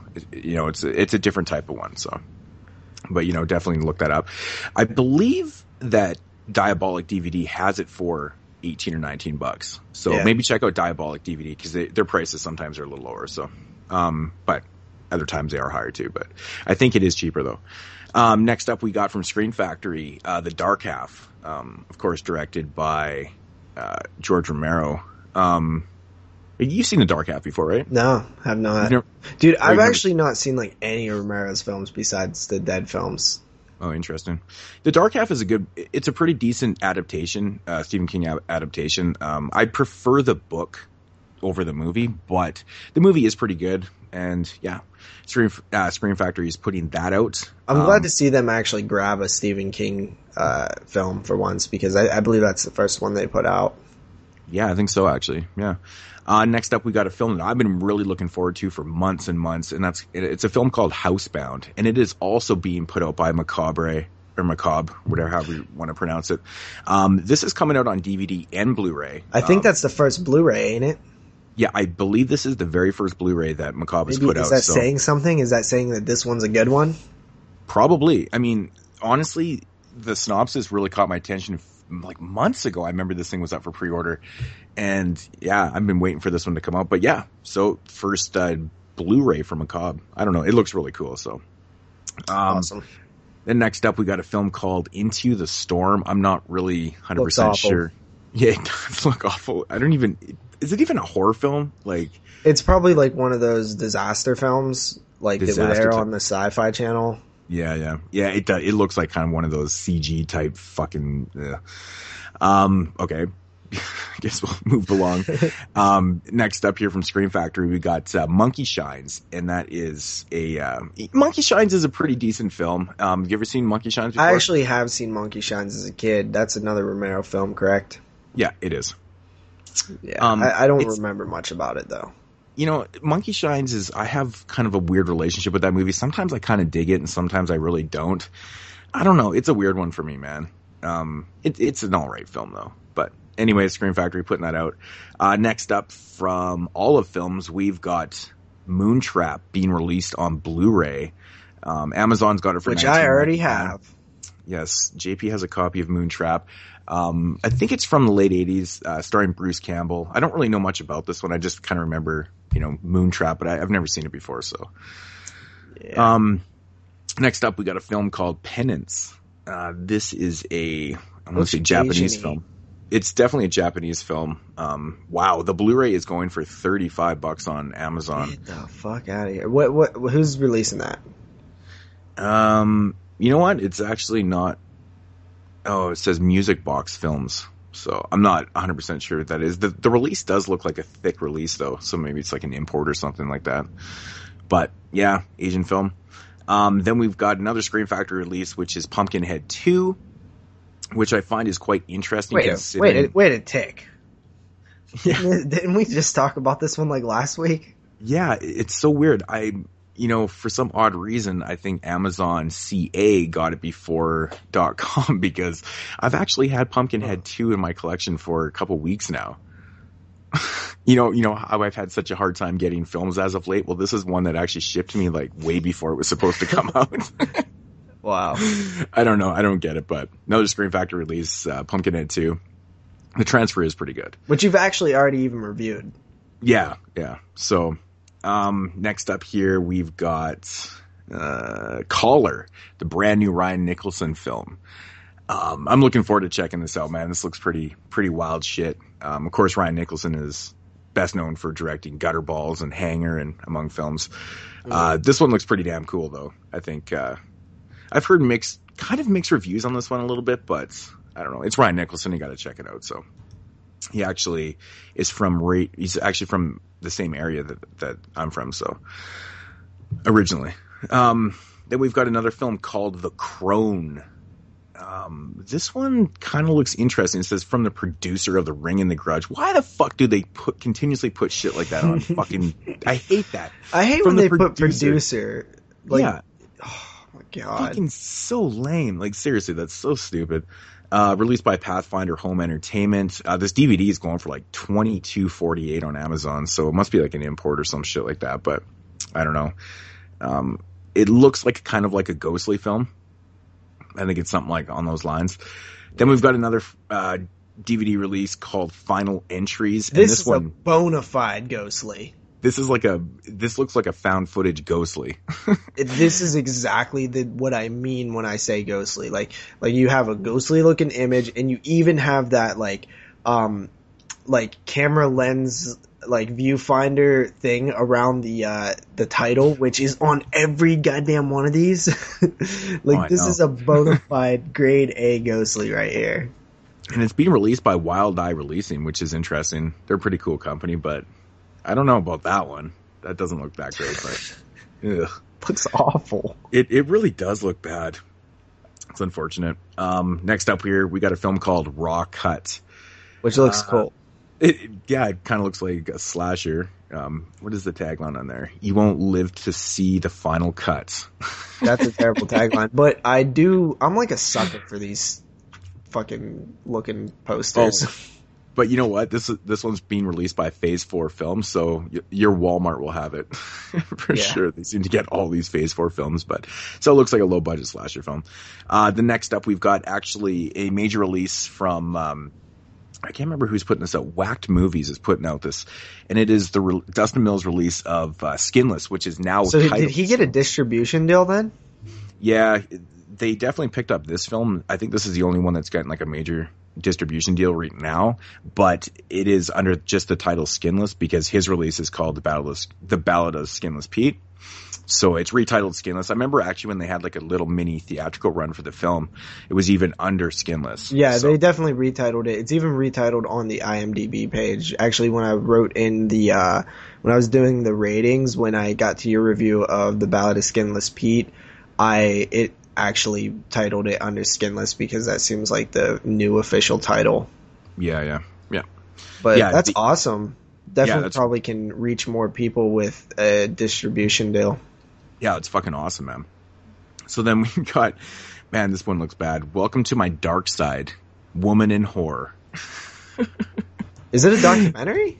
I don't know. Now, I'm not 100% sure if it is or not, because there's really, maybe it actually is. Because if it's a documentary, then that's actually cool. Actually, I don't think it is. I think it's kind of like maybe like a fake, like mockumentary type deal thing. Well, then that's actually not cool. So yeah, I think it is a documentary. I think it might be too, actually. Then what else do we got coming out here? I know there's a few more. It actually says on this one website that Graduation Day, the 88 Films Blu-ray is coming out, but it's already been out, so I think this is kind of a mistake. There's another film called Gravedigger that is coming out this Tuesday. Did you see this one, JP? No. Gravedigger. It's released by Chamois Media. The cover is basically kind of like, oh man, it looks bad. It kind of looks bad, but who knows? It could be cool. Gravedigger. I don't know. Kind of cliched, I guess. But then Full Moon's Trancer Blu-ray. Was this not out before? Didn't this come out a couple months ago? I thought I did remember that having a release already. But for some odd reason, I think that it was supposed to come out, and it never actually did come out. I think this might have got delayed a little bit, but I don't know. If you're interested, Full Moon put out Trancers on Blu-ray. Then we've got another film that kind of looks like, I don't even know really what this one looks like. It's called Thing on the Doorstep. It's an H.P. Lovecraft adaptation. The cover is really, really not good at all. But it's an H.P. Lovecraft adaptation. Next up, we've got a movie called Bad vs. Worse. Yeah. Oh man, this is pretty. Wow, this one looks really bad too. It's just got a dude holding a chainsaw, and that's all it is. And it, of course, is being released by Wild Eye Releasing. So Wild Eye Releasing is kind of looks like they're scraping at the bottom of the barrel right now, to be honest. I don't know, man. These latest titles don't look the greatest, but who knows? Who knows? They could be all right. So, and then we've got another indie film getting a major, distribution release from Wild Eye Releasing, of course, and it's The Turnpike Killer. I actually have the original indie DVD release of it that I picked up at Wasteland last year. And but yeah, Wild Eye Releasing is actually putting this out, so for all you people that didn't get that indie release of it, which is really cool, actually. It's a fucking good movie. Definitely check out the Turnpike Killer. I will have a review of this movie coming up on my channel in the future. It's in a pile of movies to do, but I'm just so fucking swamped. But anyways, check out the Turnpike Killer from Wild Eye. They do a good job with the releases. So, and I believe that's all I have for releases. Did you mention the Graduation Day region? Yeah, I did the 88 films release, yeah. Oh, yeah. I just actually seen the cover, red, and I was like, oh my god, that looks amazing. Yeah, I actually have this Blu-ray, and the 88 films, they announced 6 or 7 titles, and it's part of their Slasher Classics collection. Are they all region-free? Yep. Oh my They're god, all region-free. I actually might... Dude, they come in these sexy red cases. I might actually import this. I actually like the look of this a lot. The transfer is fantastic. I've watched it, but they've announced Mother's Day, Scalps, Hollywood Chainsaw Hookers. There's about 6 or 7 that have been announced, and it's all part of this new Slasher Classics collection. And the weird thing about these releases too is that they're actually not in the fatter UK cases. All the other 88 films releases are in the fatter cases, but these ones are actually in the thin ones. It's kind of weird. But they're in red cases, and they have sexy. The Slasher collection. They're numbered too, which I love that idea. It's a great setup, man. It's a really, really great setup. So, and like I said, the transfer is fantastic. 88 Films is a good company. They're a really good company. So great. I might actually have to pick that up. And that's all I have for releases. JP, do you got anything else? That is all I have as well. Okay, cool. So yeah, quite a few releases coming out this week, actually. Some things I definitely will be picking up, and some other ones I'll definitely be passing right the fuck by. Oh, definitely. Most definitely. Man, yeah. I have such a hard time right now with, I just said I was going to not buy as many stuff, and now I want to buy stuff. Yeah, look at you, man, Mr. Non-Import, and he's like, fuck that, man, I'm importing this 88 film Graduation Day Blu-ray. It's in a sexy red case. Oh, yeah. That red case instantly, just hooked me. I was like, whoa, that is sexy. I'm really attracted to, the non, standard blue cases. Mm-hmm. Well, I have the 88 films release of the Toxic Avenger 2, and it comes in a nice green case. It's pretty sweet. Yeah, I mean, I think so does the Troma one too, but whatever. Yeah. So continuing along with mood swings here, I just want to talk a little bit about my woes of the past month or two with more shipping problems. I mean, I talked about this a little bit on the cast, here and there. But I've been having so many issues with Amazon, especially with pre-orders. It's mostly pertaining to pre-orders. They would have pre-orders on the website. I would pre-order them. The day they would come out, it would say not in stock or shipping in 1 to 3 months or whatever and shit. And then they just would never get it in. And I would eventually have to cancel my orders, go reorder from somewhere else and shit like that. And it's just been happening to me again and again and again. Even this week, I had to cancel another 3 orders because these things didn't come out. These movies didn't come out apparently, or or they didn't have them in stock. So it was like temporary to stock. And it's just saying that. I'm like, what the fuck is going on? Right.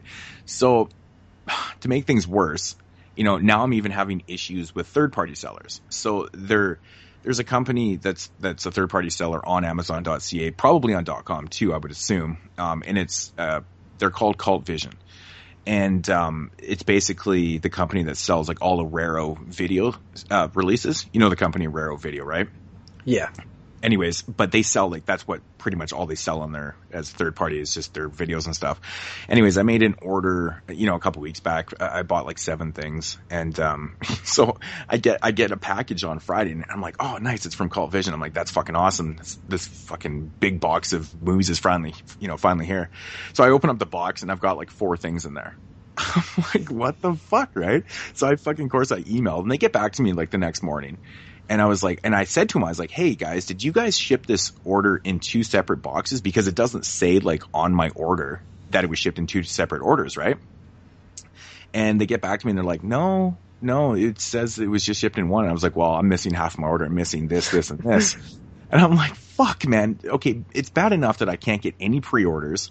You know, I'm canceling all my fucking orders, and now I'm dealing with third parties, and they're not even shipping my whole fucking orders. I'm like, Jesus Christ. So they sent me another email after this one, and because I emailed them back and I said, well, okay, when you guys ship out the other items, can you just let me know when they ship? And they're like, yeah, no problem. So then they emailed me today and said that, oh, actually, there was a mistake. We did ship it in 2 boxes. It just wasn't noted on the site. And I was like, what the fuck? So I was supposed to have another box, and this is actually Thursday, so I actually waited till Friday, to see if this thing was actually going to show up. It never did. So I'm like, what the fuck, right? So of course I went through the emails and stuff, and then so they emailed me and they said, well, if it doesn't show up at Monday, we'll resend them because it's probably lost because it was shipped at the same time. It should be there, pretty much at the same time, right? Yeah. I'm like, fuck, man. I am having the worst luck with shit ever right now. This is fucking pathetic, man.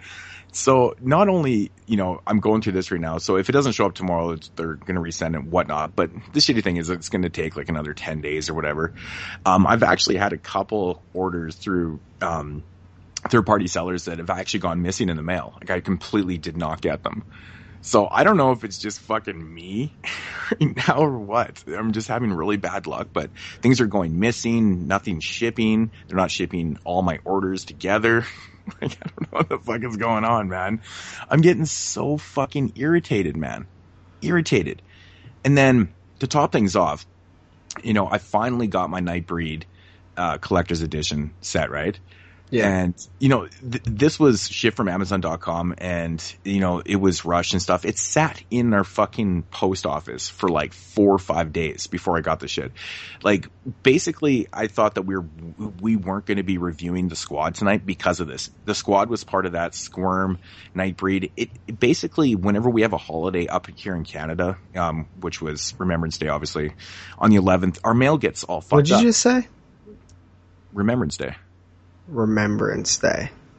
Yeah? I've never heard of that. Well, it's what we call in Canada. I know it's Veterans Day to you guys. It's the exact same holiday. It's the Veterans Day, Remembrance Day. It's what it is. There's absolutely no difference. But except for the title. Well, I mean, you can call it either way. I don't really know. But anyways, every time there's like a stat holiday, everything gets all fucked up, like big time. Right. And then I even said to you a couple days ago, I'm like, dude, I'm not getting this shit. It hasn't moved from Vancouver in like 5 days. But so we started even making up backup plans on a different film to review. So I went and bought another film, which I probably would have bought anyway. So it's not a big deal. But it's just the point. It's like, Jesus Christ, shipping is forever fucking this show. Oh, man, I've been getting fucked over so much with the films that I actually need. It's crazy. But, the film that we were going to do, which eventually actually was found, might as well just say it. But, that's a film that you need to have. It's a great film. But the point is I'm just getting really, really irritated with everywhere is fucking me. Postal systems, fucking like third-party sellers, Amazon. Everything is just not cool right now, man. I don't know what the fuck is going on. And, and I wish I could just go into stores and buy a lot of the stuff that I do, because it would make my life so much easier. No waiting, just fucking have that copy that day. No, because where I live, there's nothing around. My Walmart sucks dick. They don't put shit out at all. My Walmart kind of is whack too sometimes. Like I don't really have any other places. Like HMV, completely overpriced. You got all these other type places and stuff too, but it's just not. It's not good. So I spent a lot of time waiting for shit, and it doesn't even come fully intact. I get half orders. What the fuck? I'm so fucking irritated by that, man. I couldn't believe it. I'm like, what are the chances? They put 4 things. And the weird thing is, like the 4 items that were in this box, like the way they were listed in my order, they were like staggered. It's like they're just like, oh, I'm going to put this one in there, and I'm going to put 5, and I'm going to put number 7. I'm like, what the fuck? This is fucking ridiculous, man. The thing with Walmart, my Walmart pisses me off to no end too, because like I see those new Universal Steelbooks that came out, the Psycho, the film that doesn't matter, and American Werewolf in London. And I was like, sweet, matter. These will probably be in my Walmart, because I've seen other people, like post pictures and stuff. So I was like, I wouldn't mind grabbing Psycho, but I'll probably skip it. But I really wanted American Werewolf in London, because I actually don't even own that film. And I was like, sweet, like this seems like it should be in my Walmart. Nope, not there. And it annoys me to no end, because like, come on, like you carry the same fucking 7 films, like all the time. Like the films that they carry are ridiculous. Like nobody buys them. I spend so much time at Walmart waiting on rides after work that I start fixing the shelves, like all the out of order DVDs and stuff. Like I'll go around and like fix them, and I'm like, nobody is buying freaking Hot Fuzz and Shaun of the Dead combo pack. Okay. Yeah. Put some good shit here. And then, so back to what you're saying about the shipping thing though is, okay, so the Squad comes out on this date or whatever. So we're like, we want to cover all these films that Scream Factory puts out that are contemporary films. So obviously we know we have a shipping issue. So we're not going to cover it the week that it's released. We'll cover it the week after, or, the week after that. But it's still fucking us. We're pushing it back like 2 weeks after it's, we're like, it comes out, and we still can't get them on time. Yeah, barely. You fuckers that are shipping this stuff, man, you're fucking up our spreadsheet. Come on, man. We got all this shit marked down, and everything's getting all pushed back, and it's all fucked up. Jesus Christ. I know, man. And it's so frustrating, because like these films, like we give ourselves cushioning time to get them too, and you have them pre-ordered. Like you have them that's pre-ordered. What's killing you me. should be getting them the day of, the day before, or the day after they're released. You shouldn't be getting them, I mean, it's 3 so weeks pathetic. after they're released. It's so pathetic when I pre-order something from Amazon. I've got a Prime account. It should be like 2-day shipping. I don't even get that shit. It barely ever ships. Even the 2-day shipping, it's barely even 2 days half the time. It's like 5 usually. You need to get on there. I get my shit faster from fucking Diabolic from the States. Crossing the border, I get my shit quicker than fucking Amazon. Listen, like Diabolic's great. Like I'll order it, ships out like the next day. I've got it like the week, the next week or whatever. It's fucking great. But this is what you need to do, dude. You need to get on there. You need to yell at these Amazon people and tell them, like, you want a year free of Prime, and you want it in a code, so then you can give it to me, because I want Prime for a year. Yeah, I honestly really should get some free Prime out of this fucking bullshit. No, it is complete bullshit, dude. I mean, not only is it fucking up our show, but I mean, well, that's the most important thing, but it just sucks all around, man. I can't even, like you are pretty well dealing with this. Like, this would drive me insane if it was me. I guess in Canada, you're kind of used to, like, having to wait really long times to get your, like, packages and stuff, but I get so antsy. I'm like, if I order something and it isn't there in like 4 or 5 days, I'm like, where the fuck is it? Where the fuck is it? Why is it taking so long? Yeah, I know. It's like our fucking postal system, man. Like I even order from, Black Fawn Distribution, and they're a company from Canada, and I'll order, it'll ship, and then it'll show up like 9 days later. I'm like, what the fuck, did you guys walk it over here? Seriously, did you walk it from Ontario to BC? Fuck you. This is ridiculous. It doesn't fucking take 9 days. That shit flies from point A to point B. Like, I actually know how it works. I work in an airport, and like, fuck you guys, man. This shit sits around in these. Oh fuck, I'm not. It's irritating. It's so irritating. It shouldn't take that long. And while we're on the topic of shipping, I actually have a little shipping story myself. So you remember the Anchor Bay replacement discs for Halloween 4, correct? Oh yeah, yeah. So I get a little note in my P.O. box, and it's from FedEx, and it's like, we have a package from Anchor Bay that we can't deliver because you don't have, like, we need a physical address or whatever. And I'm like, are you fucking serious? Like, I cannot stand that these companies don't ship the P.O. boxes, because I can't get mail at my house. Like, they just don't deliver it here. So you're fucking me. And now I have to contact this stupid ass FedEx company, and like, I try to do it online, and they have like the option for like changing address, because I was just going to ship it to my work. Like, it's blocked out. So like, I have to call them and figure out how I'm going to get this thing. And I can't even go pick it up because it's like really far from here. And I'm just like, come on, man. Why is everything so complicated? Why can't FedEx ship to a P.O. box? Fucking makes no sense, man. Jesus. That's ridiculous. It's so ridiculous. So I might not get my Halloween 4 replacement discs. That is so fucking stupid. Oh, and when I got the thing, it was Saturday, and they were closed. So I couldn't call them. So now I'm going to have to wait till tomorrow to call them. That's really, really convenient. Wow. I mean, and if I don't call them in time, they're going to ship it back. Fuck. Yeah, and then you're completely fucked, because it's not like they're going to be like, oh, yeah, we'll ship that back, Yeah. Yeah, right. You got a P.O. box. Go fuck yourself. Alrighty, so I guess that's probably going to do it for our shipping problems. So let's move along to the Q&A portion of Mood Swings. JP, what's up for the first question? Okay, so we got a question from Dave. This is kind of just a simple yes or no question. He said, another great Del Toro movie, talking about our conversation last week on The Devil's Backbone. He said that was released on Criterion is Kronos, which is considered a horror movie. Have any of you guys seen this movie? My answer is nope. Yep. I've seen Kronos many times, actually. Kronos is a really interesting film. I think it's kind of, I don't know, maybe a little bit underrated for, a Del Toro film. I think it's got a really interesting premise. It's just different. That's what the coolest thing about that film. It's just different for like a vampire story. It's really cool. Yeah, nice. I'm actually, I'm probably going to grab that one when I make my next Criterion order.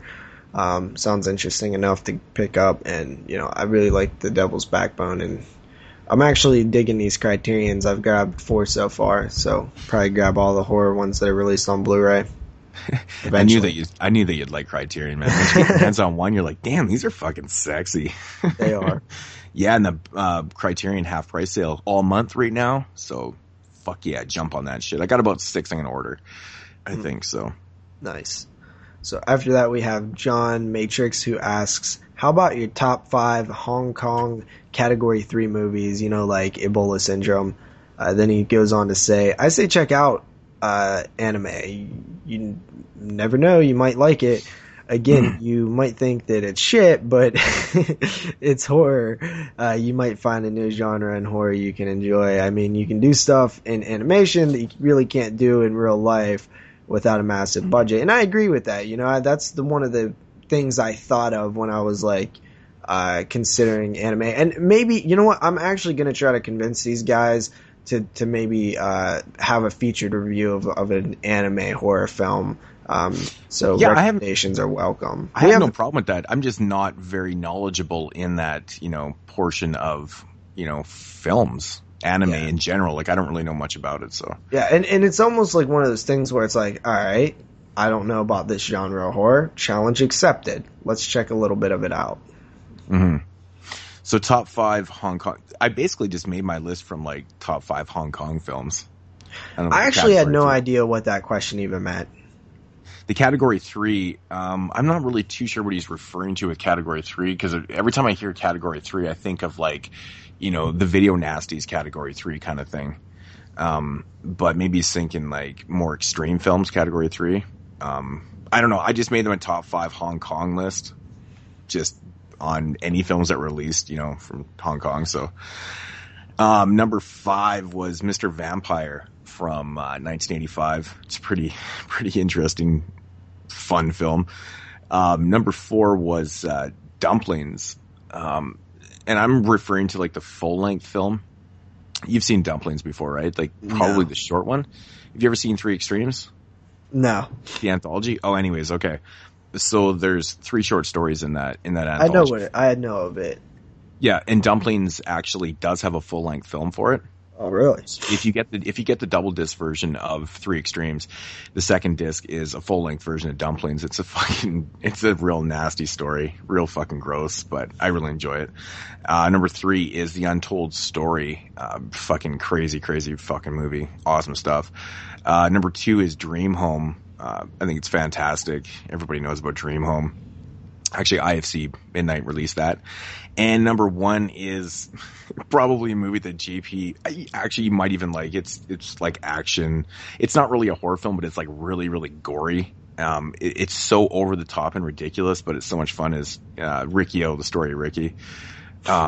Fuck, man, the movie just makes me laugh every time I watch it. It's so fucking gory. Like, he's literally punching right through people's bodies and shit. It's so awesome, man. But I just made my list right off the top of my head. Top 5 Hong Kong films. I don't know. Sorry if that doesn't answer your question. Nice. Well, I didn't even attempt to answer it, so. Oh, really? You did better than me. No, I actually I still don't know what that means.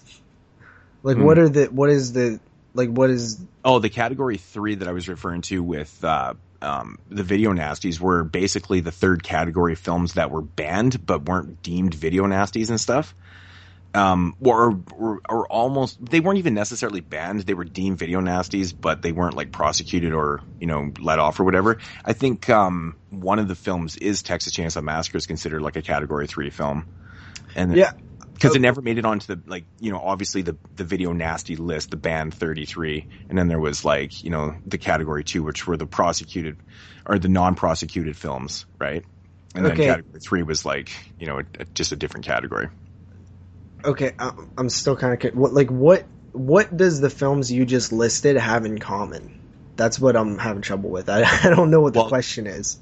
Basically, all the films in the video nasty list were either banned or they were heavily cut films released in the UK. Right? Yeah, so they put them into 3 categories. Right? But you just listed your top 5. Those weren't video nasties, were they? No. I just listed top 5 Hong Kong films. So that was the question. To be honest, I don't know any Hong Kong films. To be honest, I didn't even see the category 3 part in the question. Okay. So, I'm just confused right now. So, next up, Paul Henderson says, what's your top 5 favorite movies from a country of your choice? And it can't be USA or Canada. I don't really like him lumping those 2 countries together because one of them is a foreign country and one of them is not. Yeah, they're both foreign countries to each other, so no matter how you look at it. No, I'm pretty sure. Every country down here. Every country is foreign to someone. It's like Cartman when he's like, they're like, you do realize if you're the only white person, you are the minority. He's like, am not. Yeah, exactly. So anyway, I pretty much just decided to throw a dart at a globe, and I got Australia.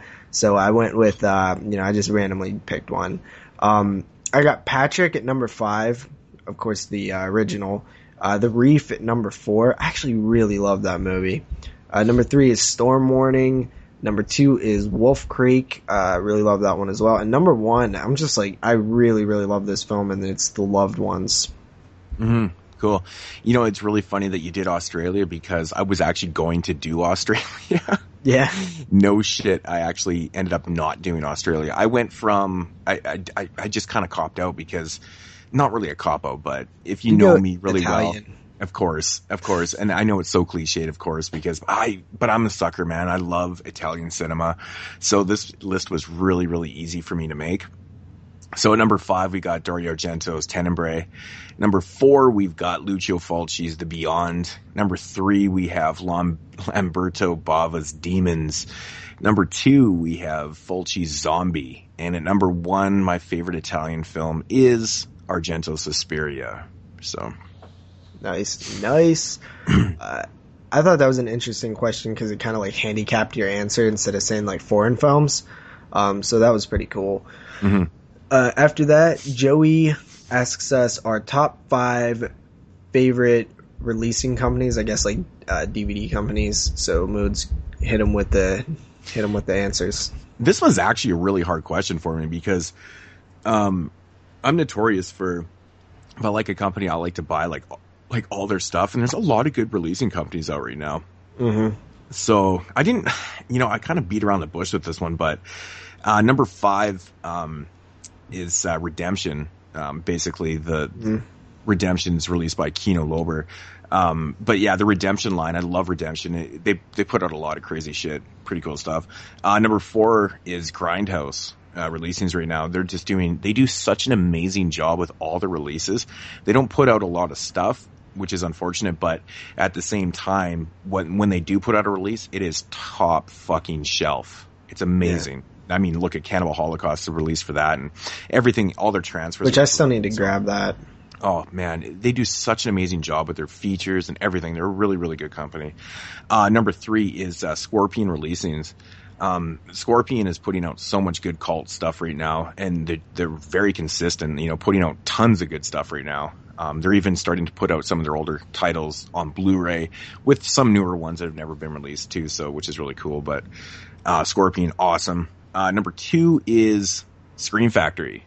Scream Factory, of course, we've talked about Scream Factory on a bit of a decline right now, but and that is kind of the thing right now. I mean, Scream Factory is an awesome company. I'm not going to say anything bad about them, but right now I think they're in a little bit of a slump. I think they need to get another deal with somebody, rather than MGM, because I mean, it's quite obvious that they're scraping at the bottom of the barrel with some of these releases, but not to take anything away from what they've done in the last couple of years. They've accomplished a lot and released, over 100 titles kind of thing. And it's, they're a good company. And they have that kind of unique thing with their collector's editions and their new cover arts and stuff. I think that's really cool. Mm-hmm. And of course, at number 1 is a company that I've always loved. And I think they do the most spectacular Blu-rays, and everything that they release is really cool, man. And that's Synapse Films. They're another company that really, really puts so much fucking honest effort into their transfers and stuff. I remember when they were putting out, was it Prom Night or Curtains, when they kind of held it back a little bit because I think it was Prom Night. They weren't totally satisfied with the transfer. They could have put it out and just been like, okay, get the shit out. We need the money. Mm-hmm. But they didn't, they held off. They put a little more features and they fucking, worked on the transfer, and it turned out beautiful. And I love companies that really, really care about their product. And, Synapse, they're notorious for announcing things and not releasing them for like 6 or 8 months later. But I don't care. The wait is worth it. They do such a great job. They're awesome. So, awesome. You know what? I will mention a couple of the companies that I do still love, like IFC, Troma. I knew he was going to do this. It's so hard. IFC, Troma, Blue Underground, Slasher Video, and Massacre Video. Massacre Video is awesome. So, Moodz is always cheating the questions.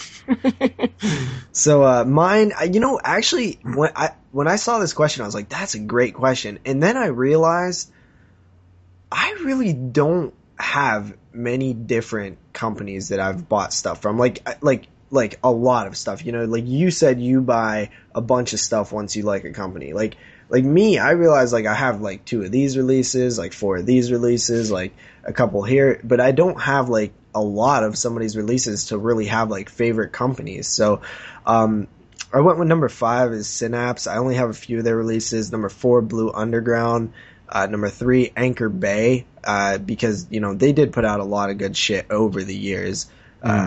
Number 2, IFC Midnight, and that's just because I kind of am really collecting those right now. And then number 1, of course, is Scream Factory, which is the only company that I'm actually actively trying to get every single release they put out. So that I guess by default it makes it number 1. But, I think the early part of my collection days were just getting like all the classic films, the mainstream classic ones that I grew up with, and now I'm starting to actually get into those like undiscovered gems that I've never seen, that a lot of these side companies are putting out and stuff, these lesser popular companies, lesser mainstream, but also price comes into it.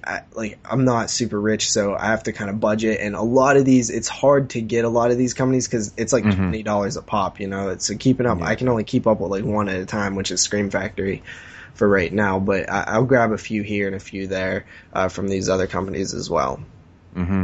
Cool. All right, so the next question is an email that we got, and it says, "Hello, gentlemen. Love your podcasts each week. I have a question that I thought you guys could possibly talk about in your next podcast.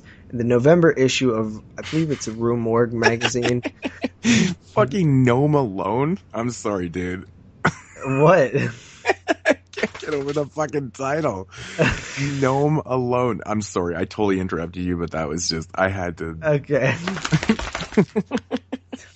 Jesus Christ, my dog's going crazy. So he likes that Gnome Alone too, man. Yeah. Wait, there's a Gnome Alone 2 now? Lost in New York? Yeah, totally. So he goes on to say, in a recent Rue Morgue magazine, there is a new horror channel called Terror TV that is launching in Canada. He thought Moodz would like to talk about it a bit since he is from the foreign land of Canada, and if he is excited about this news and also what he thinks about it. Also, I wanted to know if there's a P.O. box or an address available where fans of the show could send things to you guys, like movies and related material. Thanks a lot. Keep up the great show. That is an awesome email, and first I'll just answer the bottom part of the question. There's absolutely somewhere where you could send us stuff, and just pick, if you have something you want to send Moodz, he'll give you his address. If you have something you want to send Jeremy, he'll give you his address. And of course, I will give you my address if you'd like to send me something.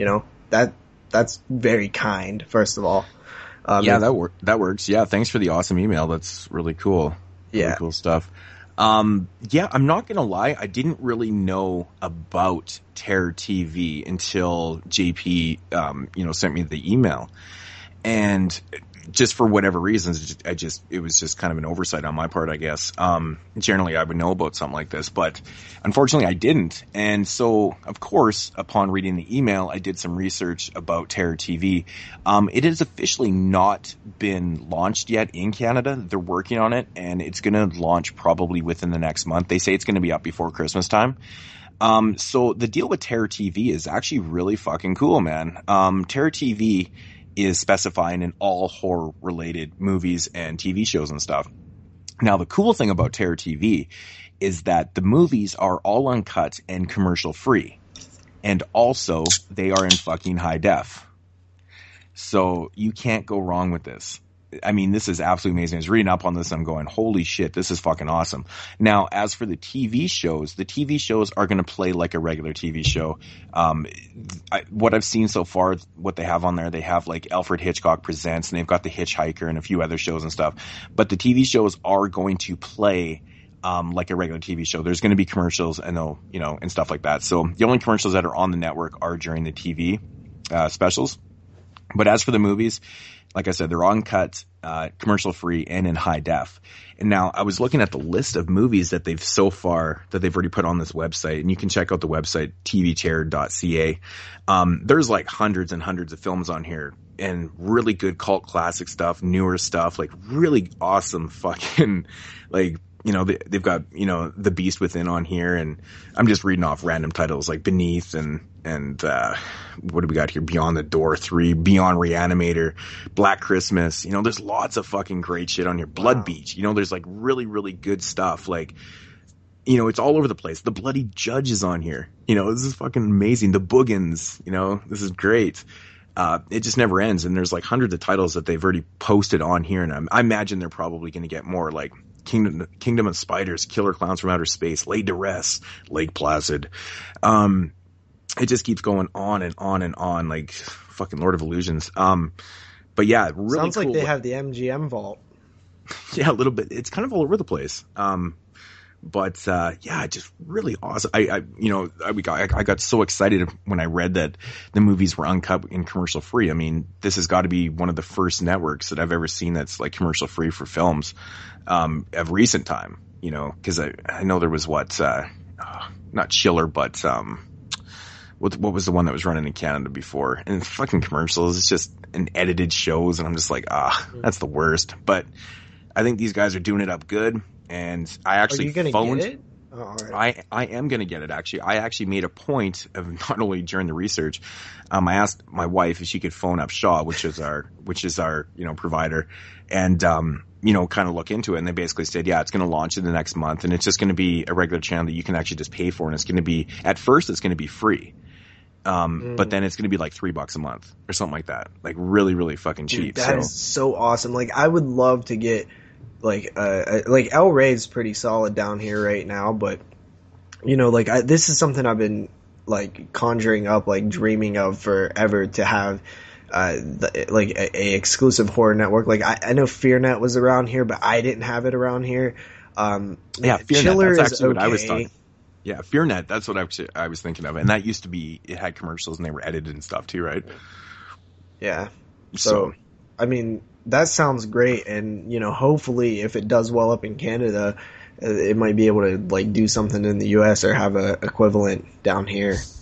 Fucking rights, man. Yeah. So, yeah, lots of good movies on here, man. It does look like they kind of snagged up the MGM as I kind of go through the titles. It's like, holy shit, man. Like a bunch of these have actually been released by Screen Factory, like Witchfinder General, Witchboard. Yeah. Stuff like that. But I mean, that's fine. It's totally cool. These are all on here. I think it's because a lot of times like MGM's like cool with, like they're very like deal friendly. Like I remember even like back in the Monster Vision days, I felt like a lot of the titles on there were from the MGM vault. That's something that would be interesting if they did on that network, is having like a horror host and stuff. Mm-hmm. Yeah, man. That'd be fucking awesome. The fucking Video Dead's even on here. Nice. It's so awesome. There's so many good titles. Tucker and Dale vs. Evil. Nice. Troll. Yeah. It just keeps going on and on. Tix is on here, by the way. Love it. Yeah. See the fucking cool Thinner, The Thing, the original Thing. Yeah. Awesome, man. TerraVision. Yeah, fuck. This is pretty neat shit. So I'm really excited, and I will keep you guys posted actually for when I get the network and actually check it out for myself. Cool. So, which apparently is going to be in the next, he said about under a month. So that's exciting. That's great. Great news. Yeah. So that email was from Ronald, by the way, from Wisconsin. Thanks for the email, man. I love those like longer emails where you give us feedback and stuff. So keep those coming. Much appreciated. Thank you once again for the email. Sometimes I get a little blushy when I hear the word fan. I know it's a weird concept. That's why even if you heard when I read it, I like kind of paused and I was like, it's like a weird thing for me. I don't know how I feel about it really. But the final question this week is, what are your top 5 underrated horror films? I've done underrated lists in the past. I believe we've even asked this question before, so I just kind of picked 5 more that I probably haven't mentioned before that I feel are a bit underrated, because I feel like I've already talked about the ones that are like my go-to underrated ones. I actually basically approached this question the exact same way you did. Awesome. I just kind of thought of like 5 ones that I think that are a little underrated. So, all right, I guess I'll go first on this one. So these are in no particular order, but I feel these films are all underrated, and if you haven't seen them, give them a shot, because they don't get talked about enough. Number 5 is The Ruins. I feel like everybody kind of gives this one a hard time because it's essentially plants are the like antagonist, and people think it's kind of cheesy and stuff, but I find it's pretty effective in the way that it's done. There are a few moments where they might have took it a bit overboard, but I find it to the survival horror aspect of this film to be like very intense. Dude, you know what is really, really fucking trippy? I'm sitting here I'm scrolling through the movies on Terror TV, and I actually stopped at The Ruins. Are you serious? Right. Have you seen The Ruins? Yeah. Oh yeah. Yeah. I really like The Ruins. It's a good one. Yeah. The next one is Spiral. This is Adam Green's least talked about film, and in my opinion, it's his second best film out of the ones that I think I've seen all of his films now.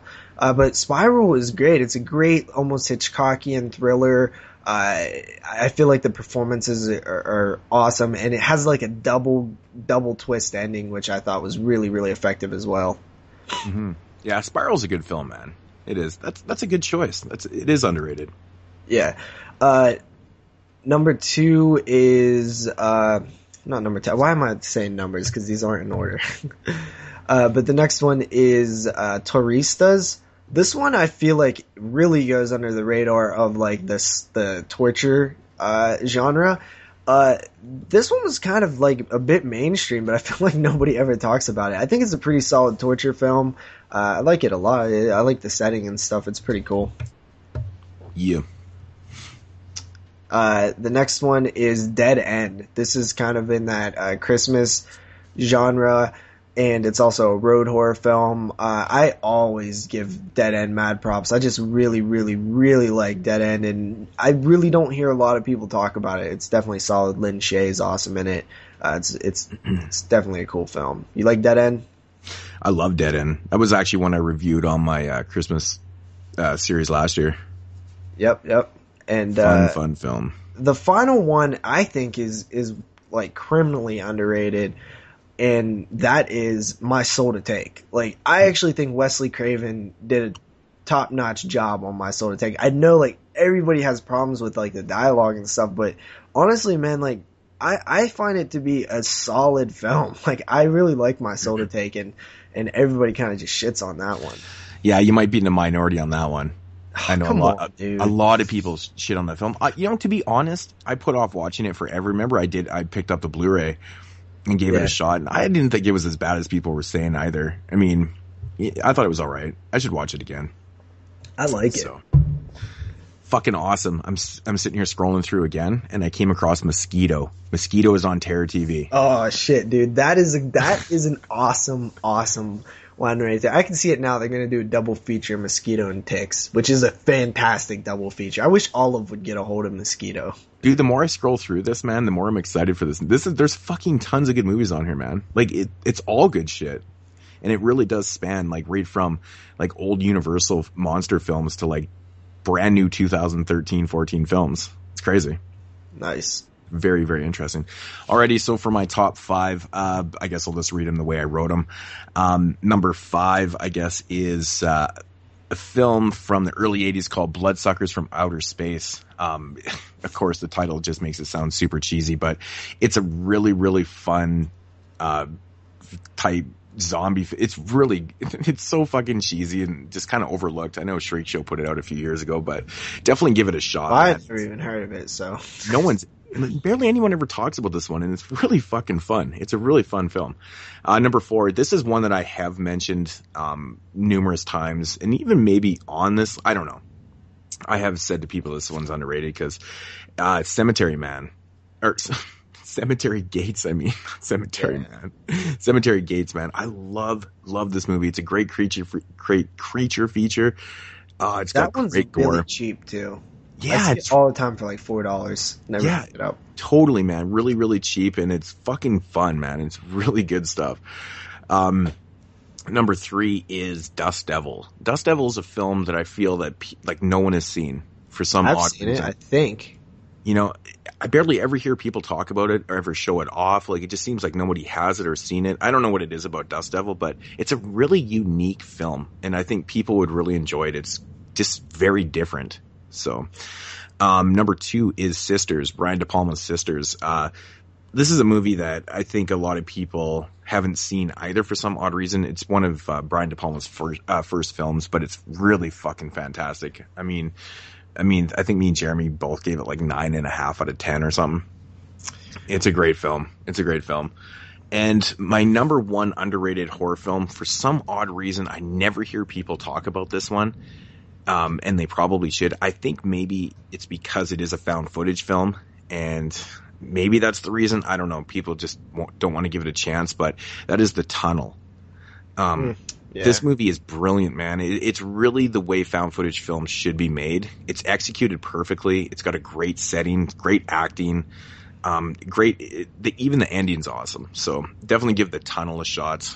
I think it's really kind of overlooked. So yeah. And by the way, Sisters, Jeremy gave it a 9 and you gave it a 9.5. Okay. Wow, I'm surprised Jeremy didn't go a little higher on that one. Yeah. So that's it for the questions. And yeah, so I guess moving along with Mood Swings, and we'll get into the Coroner's Report of weird stats and morbid facts, courtesy of Rue Morgue, of course. I don't make this stuff up. You can't make this stuff up, actually. Alrighty, so the weird stat and morbid fact of the day. Okay. A county near Columbus, Ohio has to pay a total of $68,000 to two families whose children's funeral arrangements were accidentally switched after the coroner sent the youngster's body to the wrong funeral homes, resulting in the incorrect child being cremated. Damn. Oh my God. Could you imagine that fucking happening?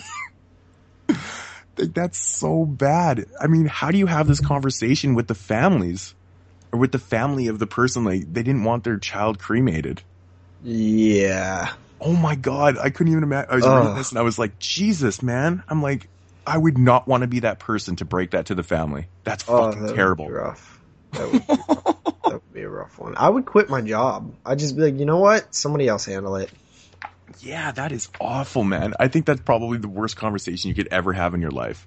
Well, maybe not the worst one, but seriously, that's some pretty bad shit right there. Fuck. Yeah. Yeah, oh my God. That's bad. Yeah. Alrighty, so that's going to do it for Mood Swings. Moving along into the what we watch portion of the show. JP, do you got a film? I do have a film. This one I actually watched today at work. Don't tell anybody. I was killing some time. I actually had about half of it watched from when I was watching it at home, but I took my laptop to work and watched a bit of it on lunch and then finished it up at the end of the day. But that is one that I believe that you actually talked about a few episodes back, I want to say, and that is Frankenfish. This one... Awesome. This one follows a group of people who are out in like a swampy Louisiana swamp, and there's a medical investigator who's assigned to investigate a murder. He travels with a biologist. They kind of get stuck, and it's kind of like one of those almost like survival type of films. Okay, so Frankenfish, the title. It sounds awful, right? I mean, this sounds like a sci-fi, made for sci-fi, like, Sharknado type deal. This actually is surprising, and I was skeptical when Moodz was talking about this one, because I believe you gave it a good review as well. I was skeptical, like, really, dude, Frankenfish? I know, it's hard, it's hard to convince people, you know, that a movie called Frankenfish is actually going to be pretty good. I know, right? But I got it for $3 at Big Lots, and I was pleasantly surprised. This is a quality little horror film. I mean, it doesn't do anything, you know, super amazing for the genre, like the, you know, killer animal. Like, you would look at it like Anaconda or Jaws, like that style where it's like these survivors, you know, Deep Blue Sea, stuff like that. I mean, it really is one of those films. It doesn't do anything new or interesting, but the journey is fun. I mean, the characters are kind of, they're not the greatest, but it fits for the type of film. There's some cool kills though. That's what was surprising me. Kills, and the fish looks good. The CGI portions of it look good also, which is you know, really surprising. And they really don't rely heavily on the CGI as you would think in a film called Frankenfish. There actually is quite a bit of parts with like real fish, especially, you know, the one kill where the thing flops right out on the fucking... I was like, wow, practical effects. That's pretty impressive. Yeah. I like the, you know, it's almost like a siege type film too. They're like, it's like stuff like Tremors. They're stuck on a bunch of, you know, like houseboats and stuff, and there's a fish, and they're stuck out there. Like, I like that stuff. And this one is, you know, pretty effective. It's a fun watch the whole way through. Like I said, it doesn't, you know, do anything mind blowing, but for what it is, it's really solid. And I think I'm going to come in at about, I don't really know what I should give this one. I'm probably going to just stick with a 6.5, but that's still a solid rating. And I do recommend grabbing Frankenfish. It's a fun killer fish movie. You know what really cracks me up about that movie is the reason why there is Frankenfish. Yeah. Like, when it finally gets revealed, you're like, what the fuck? Yeah. I like seriously started laughing. I was like, oh my God, that's so awesome. Yeah. I mean, the one white dude who's like the like douchebag, like ex-boyfriend, like that dude was actually cracking me up. Oh, I know. Yeah. But Moodz actually gave Frankenfish a 7.5 out of 10, which is about a point. That's a point higher than I give it, but it's still a fun movie. I do recommend it, definitely. Yeah, it's definitely one of those movies where it's a perfect example of a film that you would probably walk by 1,000 times before somebody actually gave it a good rating. Yeah. Do you think it would be a underrated horror film? It's a pretty fucking damn good TV film, though. It is, because it is a TV movie. Was this a sci-fi original? I believe it was actually made for sci-fi. And a while back, I said something along the lines of sci-fi used to make solid original films that weren't covered in CGI and weren't bad on purpose. And this is one of those examples where you can see that whoever got this script, it was really basic. It was simple, killer fish, bunch of people, but you can tell that the people involved were actually trying. And that's why it's a good fun time. Oh yeah, 100%. Fucking Frankenfish. The name still cracks me up. Yeah. It's so ridiculous, but yeah, surprisingly, and I think that movie was made in 2004, so pretty much what you're saying is correct. So, like these older sci-fi chiller, whatever it was, they used to make pretty decent films, They definitely did. So yeah. All right. First film I'm going to talk about tonight is from, I believe this originally came out in 2013, and it came out on Media in 2014. Down in the US, it's on IFC Films. Up in Canada, the IFC Films are released under MO Pictures, which is Mongrel. And this one is called Witching and Bitching. Nice. Yeah, this is a fucking oddball film, man. It basically starts out with a group of guys. They are pulling off this heist. They've just held up this, this jewelry store. And oddly enough, the main character actually has his son involved in this because the main guy, he's actually going through a custody battle with his wife. So he's been trying to gain custody of his child. And of course he does the right thing. And, he takes him along on a fucking heist. This movie is actually pretty goofy. So he takes his son along and stuff, and they hold up this place, and they get into this crazy ass car chase, and basically they evade the police, and they end up like in these mountains areas and stuff like that, to go and hide out and whatnot. And they come across this tavern, so they go inside and start doing their thing and shit like that. Anyways, they end up getting invited over to this basically these people's houses and stuff.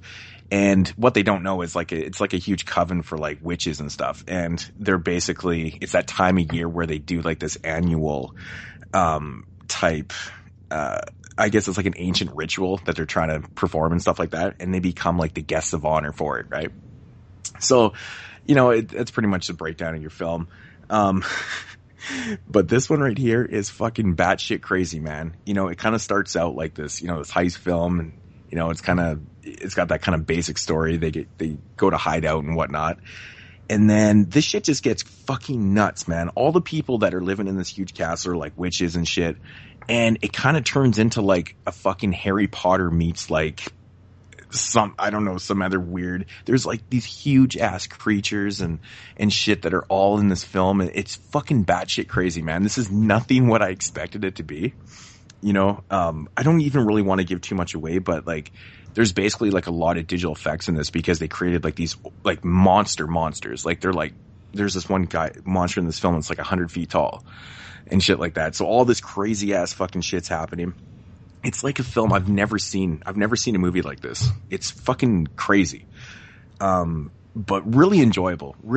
So much shit going on. And basically what they're trying to do is get the fuck out of there before they get like sacrificed to like these giant fucking witch gods and shit like that. I don't really know what else to say about it. It's one film that I think is going to have a lot of mixed opinions on it or about it. I believe this is from Spain. It's a Spanish film. Yeah, so it is fucking batshit crazy. I highly recommend this, man. Like, I just don't even know really what to say about it because I don't want to give anything away. But it's very unique and it's different and it's pretty much not what you expect going into it. It's really entertaining, like right from the beginning of the film. I like the whole aspect with the guy's son, you know, and there's literally a scene where they're driving, you know, they're getting chased by the cops in this cab, and the cab driver actually becomes like friends.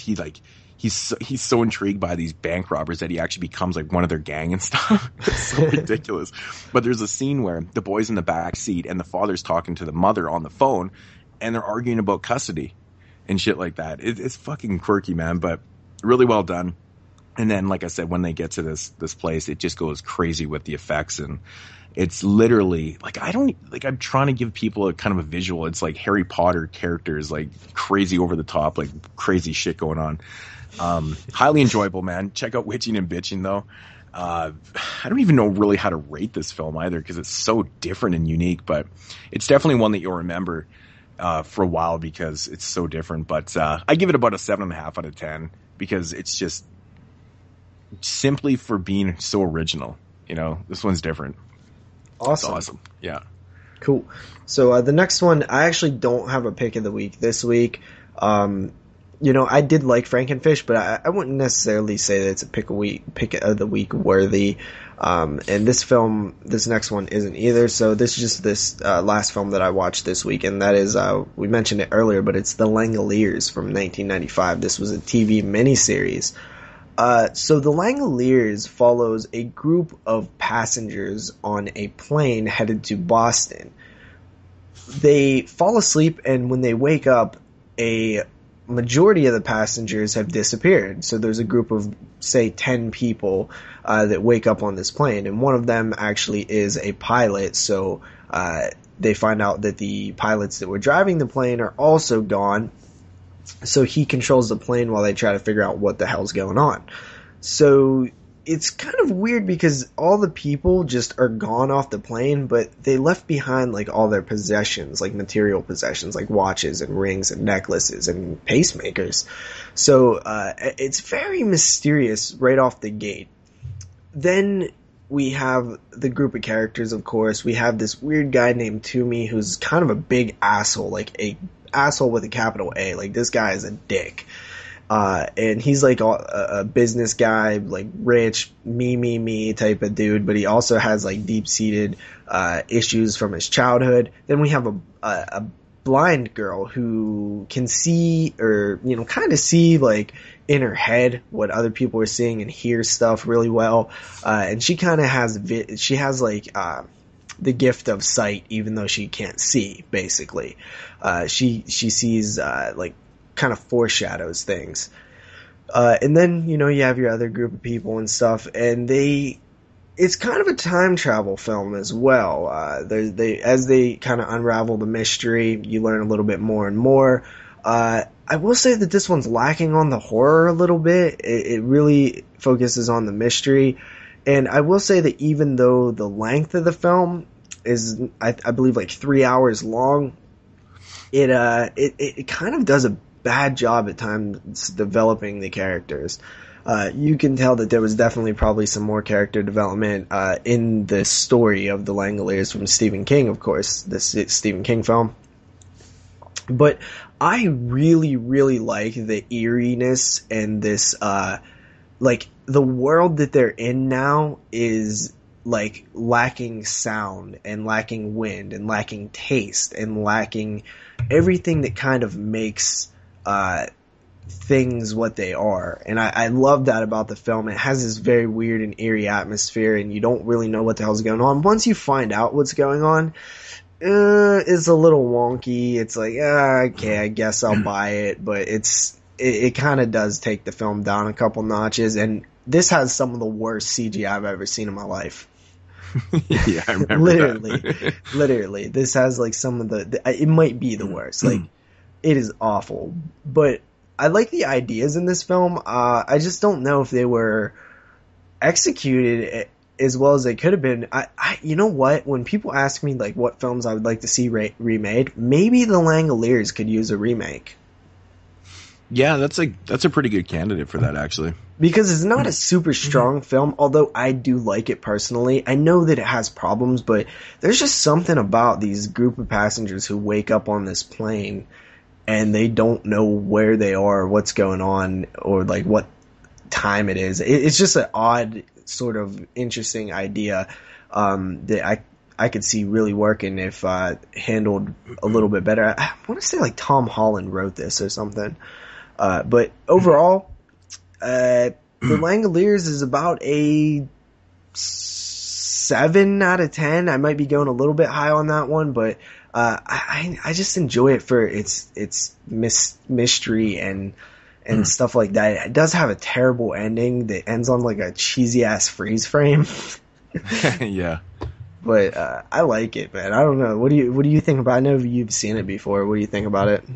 Man, I actually haven't watched it in such a long time. I would really have to go back and revisit it to give it like an honest, opinion on it.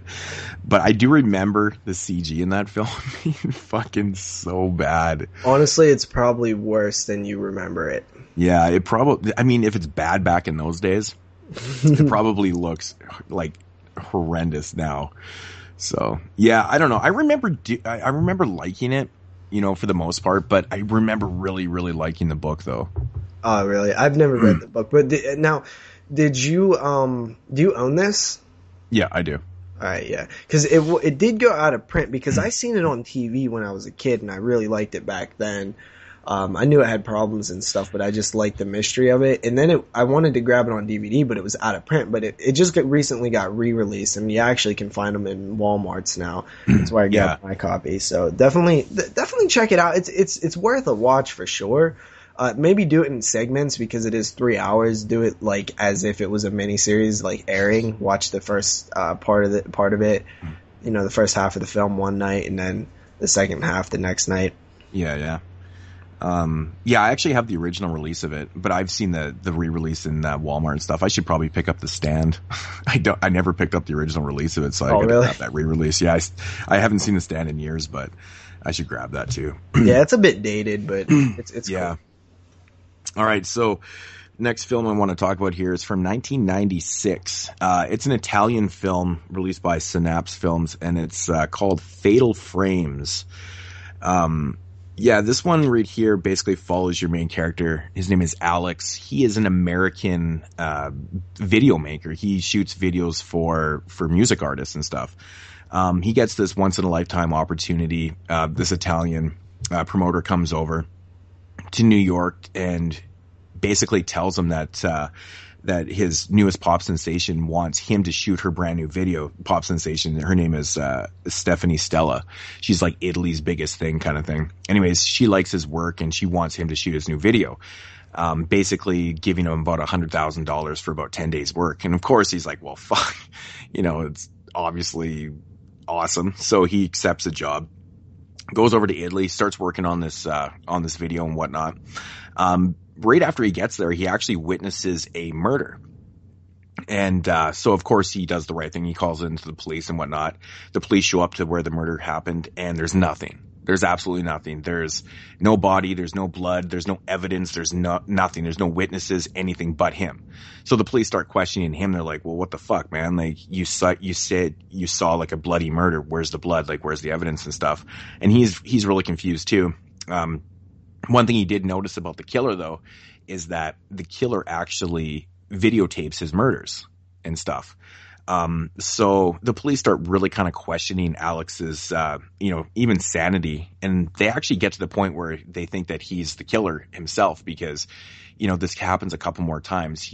Alex witnesses, some murders and stuff like that. And there's nothing, there's no evidence and all that type of shit. Now the cops are getting really frustrated with them. And of course, Alex is getting really frustrated with the police because he says, he's trying to defend himself. He's like, I'm not fucking lying. I've been seeing these murders. Sooner than later, the police actually kind of do figure out that, this killer is videotaping these killings and whatnot and stuff. So it's basically like this huge kind of like slasher giallo. It's like more of like a modern giallo type film. And, you know, that's basically the synopsis of your film. It keeps happening and, you know, it's the police investigations, your very typical type giallo and stuff like that. This is a pretty interesting film. Now, it's not for everybody. If you do really, really like Italian cinema, I would definitely recommend that you watch this one. What separates this movie from, you know, a lot of older giallos and stuff, it's the way it's shot. This movie is shot so low lit. It's got very low light in it, and it's very blue and gray, and it's very eerie. It creates a very awesome atmosphere throughout the whole film.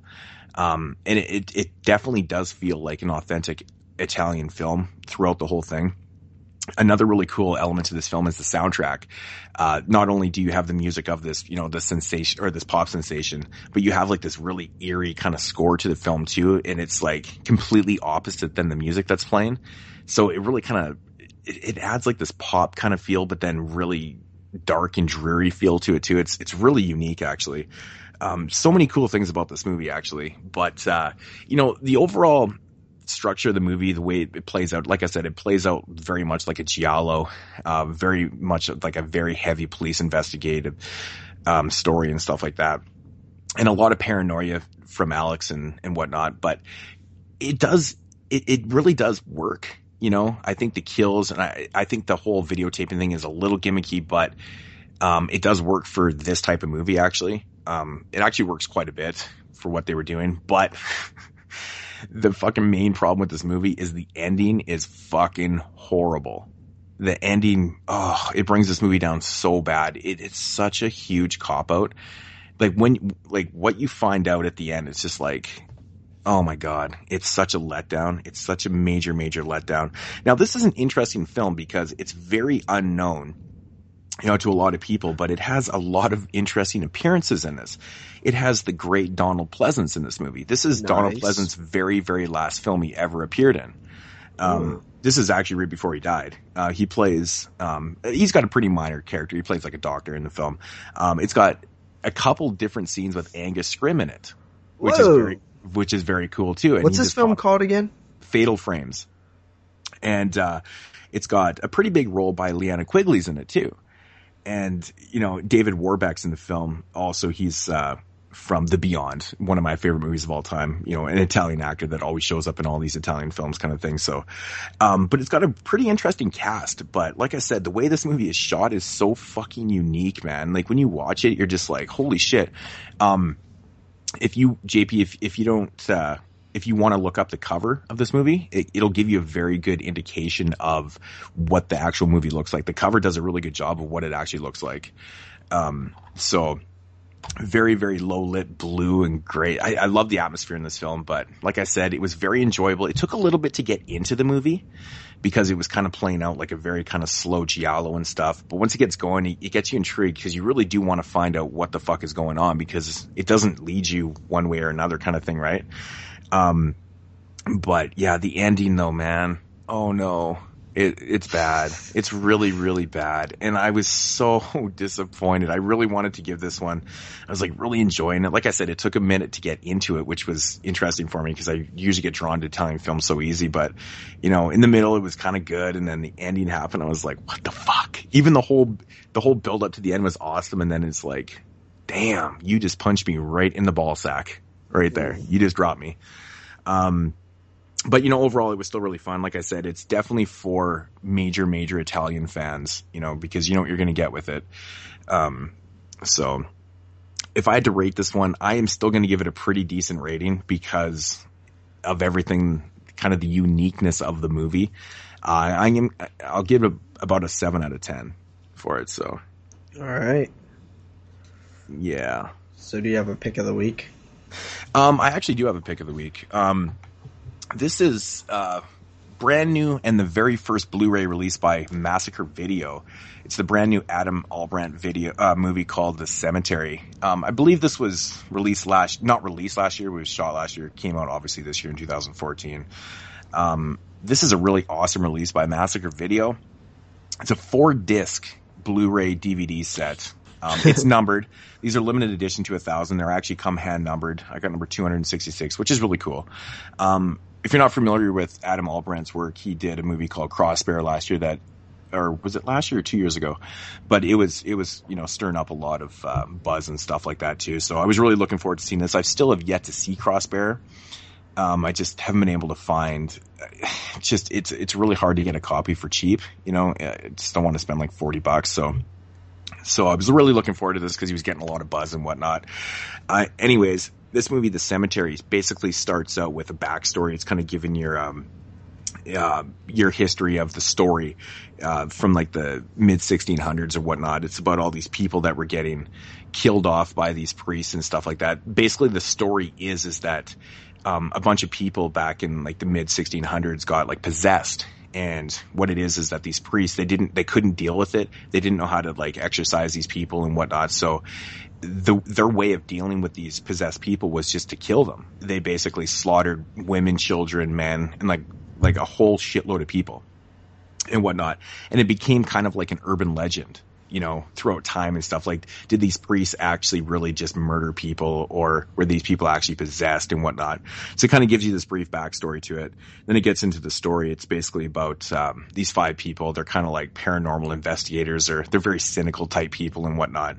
And so what they do is they set out to the bush to go find the cemetery. It's like located in this very remote area, of course, like in the middle of a forest.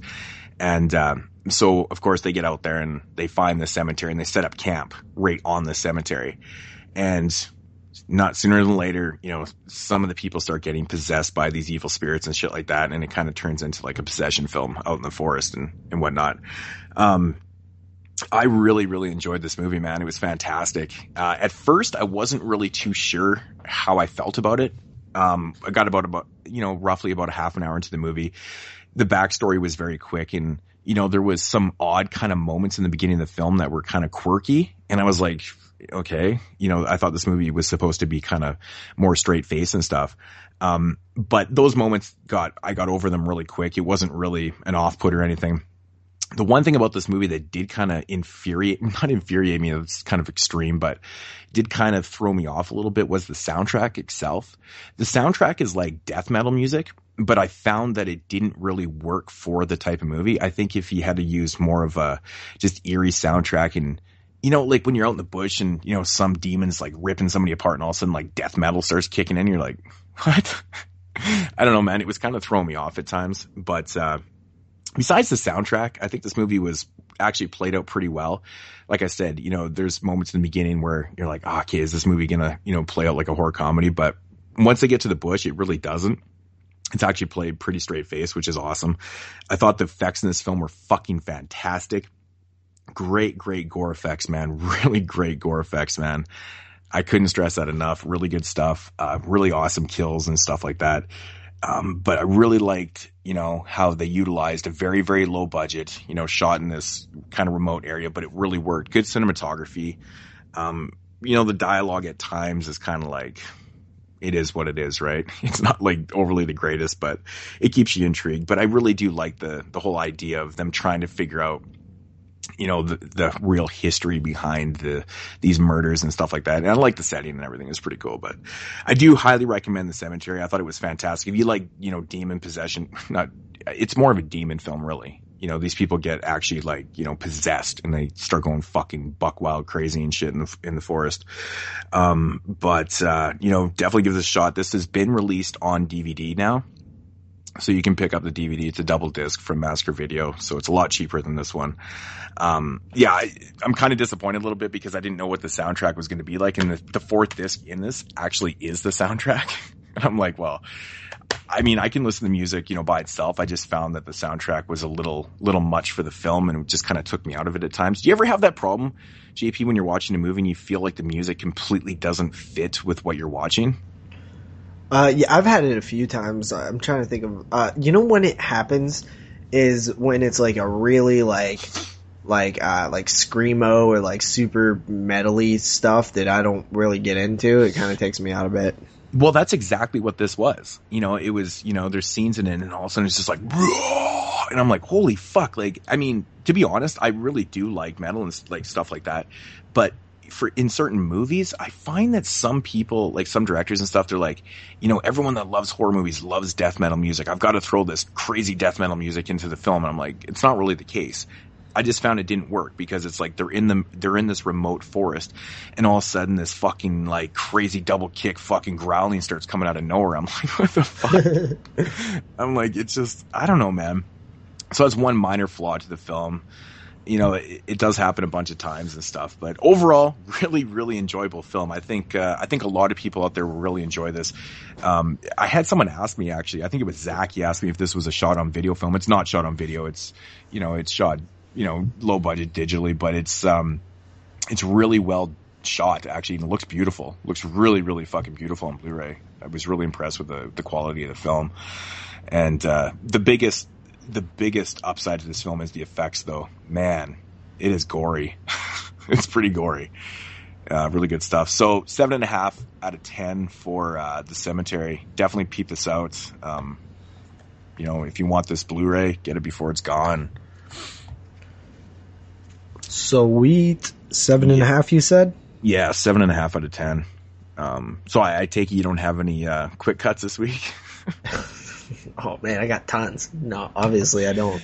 You know what? I'll just run off a real quick one. I'll actually make this quick. By that he means he will not make it quick cuts. No. I only have a couple to list off. So, alrighty. So yeah, I got a couple quick cuts here that I'll get into.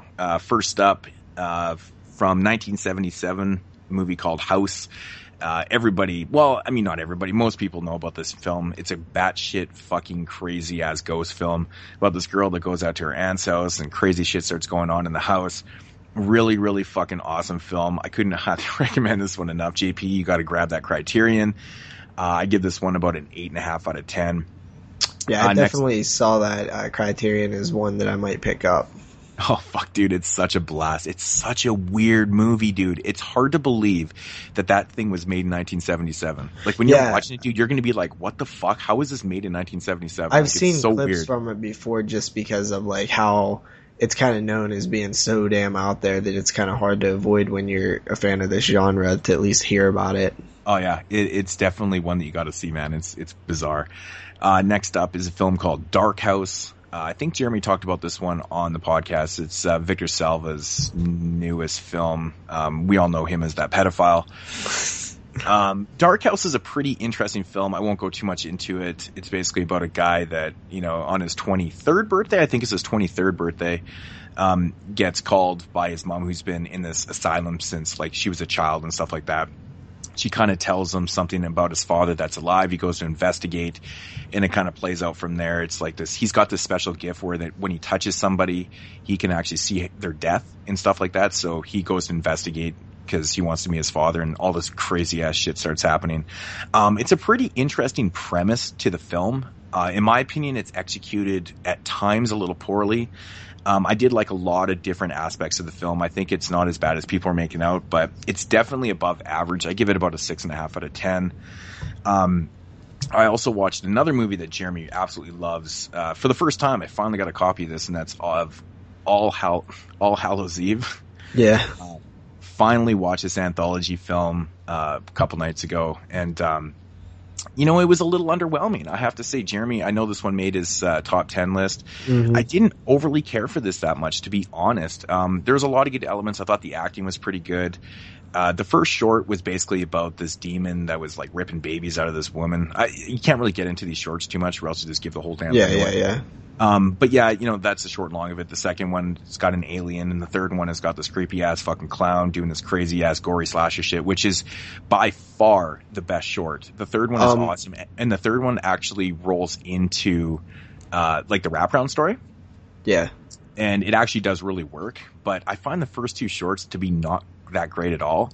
Mm-hmm. But you know, the third short, which is kind of shot grindhousey and goes into the wraparound story, which is actually pretty cool in my opinion. Kind of saves the entire film, and actually it's pretty well done. Well, but man, I don't know about the first two. Ever since Jeremy talked about this film, I actually learned a little bit of a backstory on that film, and the third short, the one with the clown or whatever, was actually just a short film. Like, when the guy made that, it was just as a short film, and he went and, I believe it was on YouTube or something, and he took that short film and decided to create a feature-length anthology around that short film. Mm-hmm. And maybe that's why, like... You know what? That explains a lot of the quality then, because the first two are shot, basically what the story is in the beginning of the film is that this girl is babysitting her friend's kids, and one of the kids, or they were out trick-or-treating, and the boy gets his videotape in his candy bag. So they start watching the videotape, and that's how these shorts play out, right? Yeah. So the first two shorts, in my opinion, were way too clean. Like, if this is playing off a VHS tape, I think that they should have all kind of looked like the third short, which is, apparently why this whole movie was made in the first place. That third one is very grindhouse looking, kind of VHS quality and stuff. It's really awesome. I think the first two, you can tell, are just completely different. They're shot differently, they look different, everything. So, I mean, that story completely makes sense to the film now. Yeah. And, the third story is so good. It's really, really good in how it ties into the wraparound story and stuff, but fucking makes a lot of sense, man. What would you rate it? I give it about a 6.5. Like I said, the acting was pretty good, and I've really enjoyed the third short, and to the wraparound story. He fucking saved that movie, man. I think Jeremy did say that the second short wasn't very good, though. I think he did too. I think he was mainly championing the clown short or whatever, but he did give All Hallows Eve a 8 out of 10. Holy shit. Crazy. Yeah, so I give it about a 6.5. I mean, as a whole film, it doesn't really work too well for me, but I mean, I do loosely recommend it, though. Right. And last up for the quick cuts is Dolls, Scream Factory's Blu-ray release from 1987. Basically about a bunch of people that all kind of end up at this house in the woods with this creepy old couple. You've got these real nasty parents and their little cute daughter. They're real fucking nasty to her. You got a couple hitchhikers, and then you got like a business guy. They all get kind of stranded out in this storm, and then these old people take them all in. And these old people, they make dolls, and these dolls walk and talk and do crazy shit, start picking them off one by one. Everybody knows Dolls. I guess you've never seen Dolls, have you? Mm-mm. I love Dolls. I love Dolls. Everything about Dolls. It's got great atmosphere. The dolls kick ass. The characters are stupid. The kills are awesome. I don't know, man. Everything about Dolls is just fantastic to me. But I will say the Blu-ray transfer is fantastic. It does look really good. It's got lots of features and stuff. But I give Dolls a 9 out of 10. Whoa. Definitely check it out. I love Dolls. It's great. It's my favorite killer doll film of all time. Awesome. Alrighty, so that is going to do it for the What We Watch portion and the quick cuts for this week. So getting into the main review, or the main feature. The featured review. The featured review. Yes, that's what we'll call it. The featured review. This is another Scream Factory release. I think originally this movie came out in 2011. Am I right, JP? True that. In Colombia. In Colombia. It's a Colombian film, which is very interesting. You don't see a lot of horror films come out of Colombia. But yeah, this one's just been newly released by Scream Factory, and it is called The Squad. JP, do you want to give the synopsis on this one? Okay, so The Squad from 2011, released on video in 2014, courtesy of Scream Factory. After losing contact with a military base, a high mountain unit is sent to investigate. Upon arrival, they find only a woman in chains behind a wall. Isolation and the impossibility of escape serve to undermine the soldiers' judgment. That is an IMDb description, by the way. Well, that works. That works. Okay, man. So what did you think? What is your let me ask you this. What was your first impressions on The Squad? Your very first impressions. My very first impressions from this film, the very first time I looked at the clock was about 15 minutes into it. And I said to myself, I was like, wow, the beginning of this movie it's very patient. It's very patient with itself. But the problem is, for me, is that the patient part of the film never got aggressive. You know what I'm saying? It's funny, this movie because, stays the same mode the entire film. There is nothing to this, man. I was like, holy fuck. You know what? We'll get into it definitely, because I 100% agree with it. But I thought it was funny because you text me and was like, was like, holy crap, look at the runtime. And I was already almost done watching it, and I was like, spoiler alert, it drags. I was at the 40-minute mark, and I was like, dude, I'm at the 40-minute mark, and this movie is slow. It is very slow. You're slow.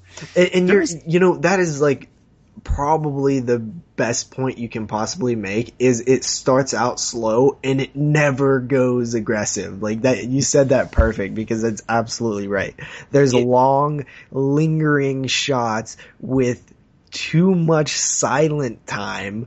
It is seriously just, it's almost to like awkwardly long lingering shots at times.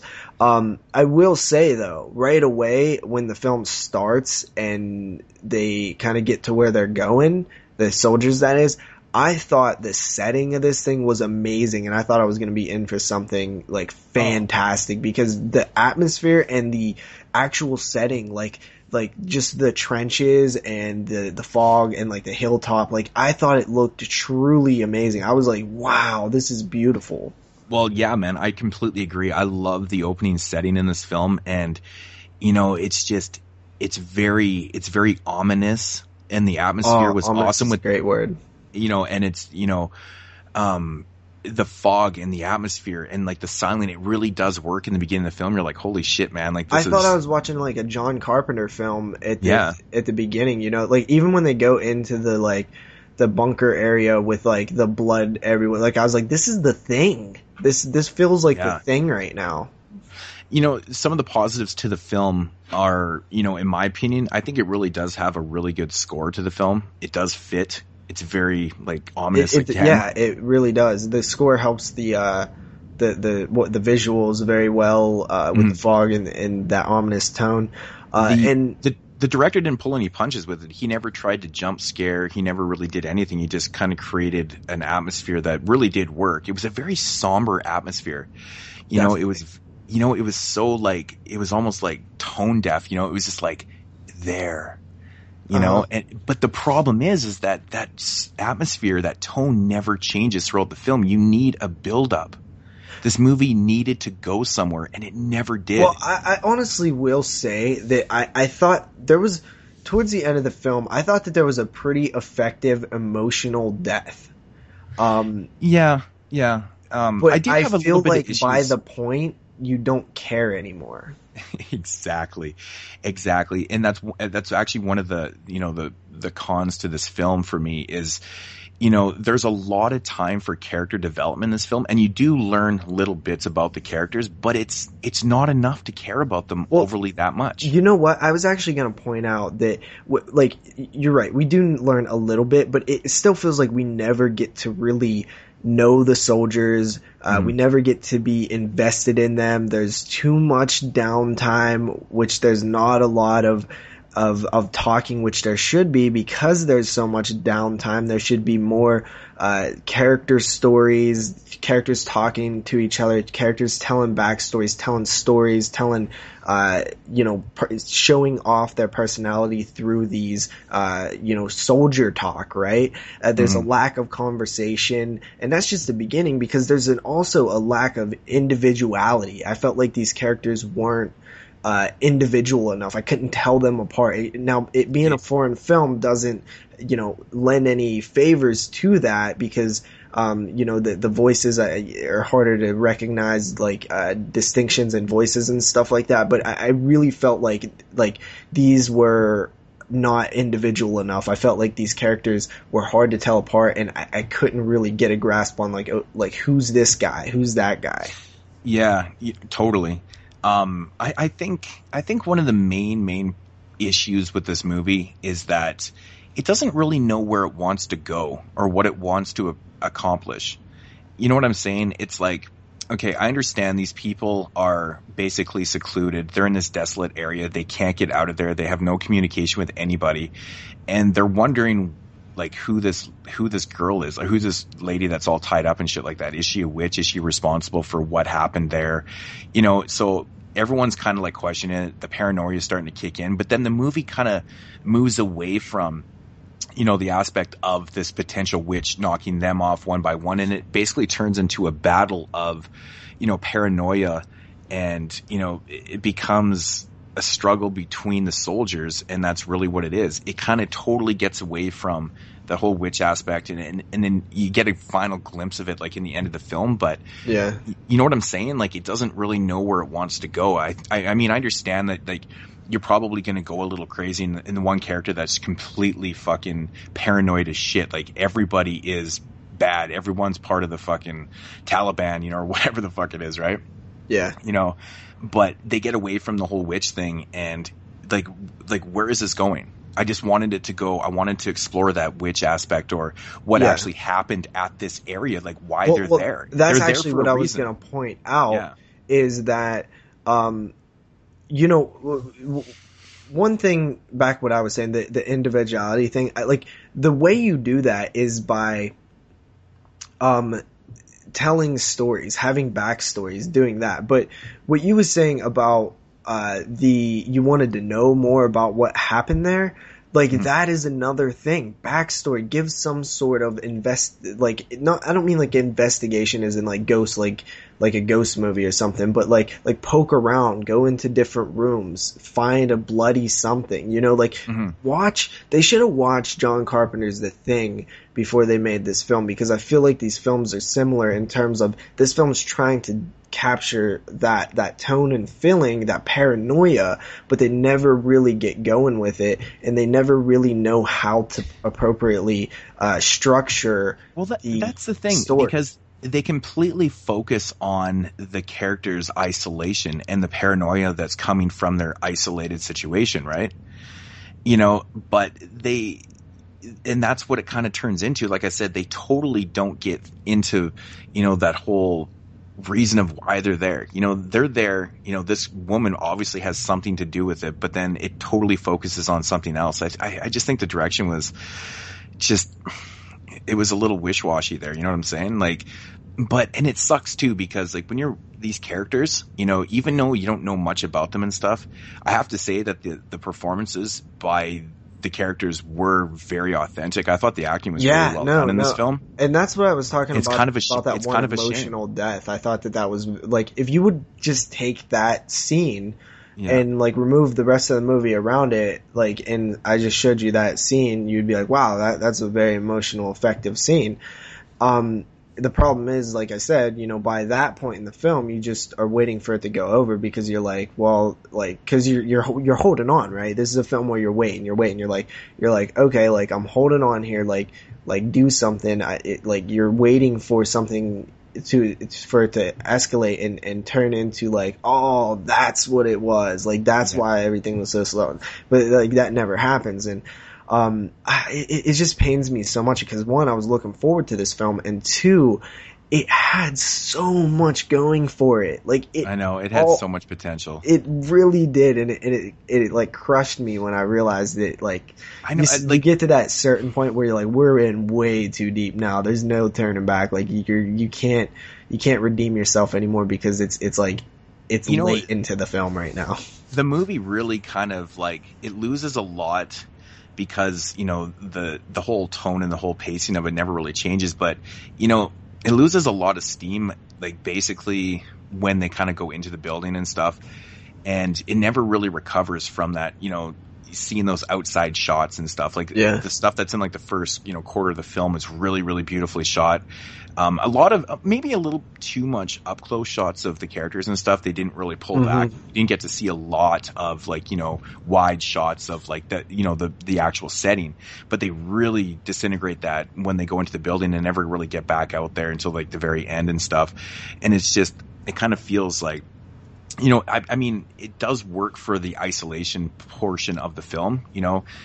The way the director film or the cinematographer shot this film, everything is really close up. You ever did you notice that in the film? Like every conversation, every shot, like the camera is right in their face, like in every shot. Which I understand why they do that, because they're isolated, they're very contained, they're stuck where they are. It makes sense to shoot like that, but it's kind of like, Well, I don't know, man. It comes from what you said earlier, and it is what was the purpose of this film? What was they trying to do? Was they trying to make this paranoid story where these characters turn on each other, or they, do this, or was they trying to make this witch film, or what? Like, I truly feel like there was not a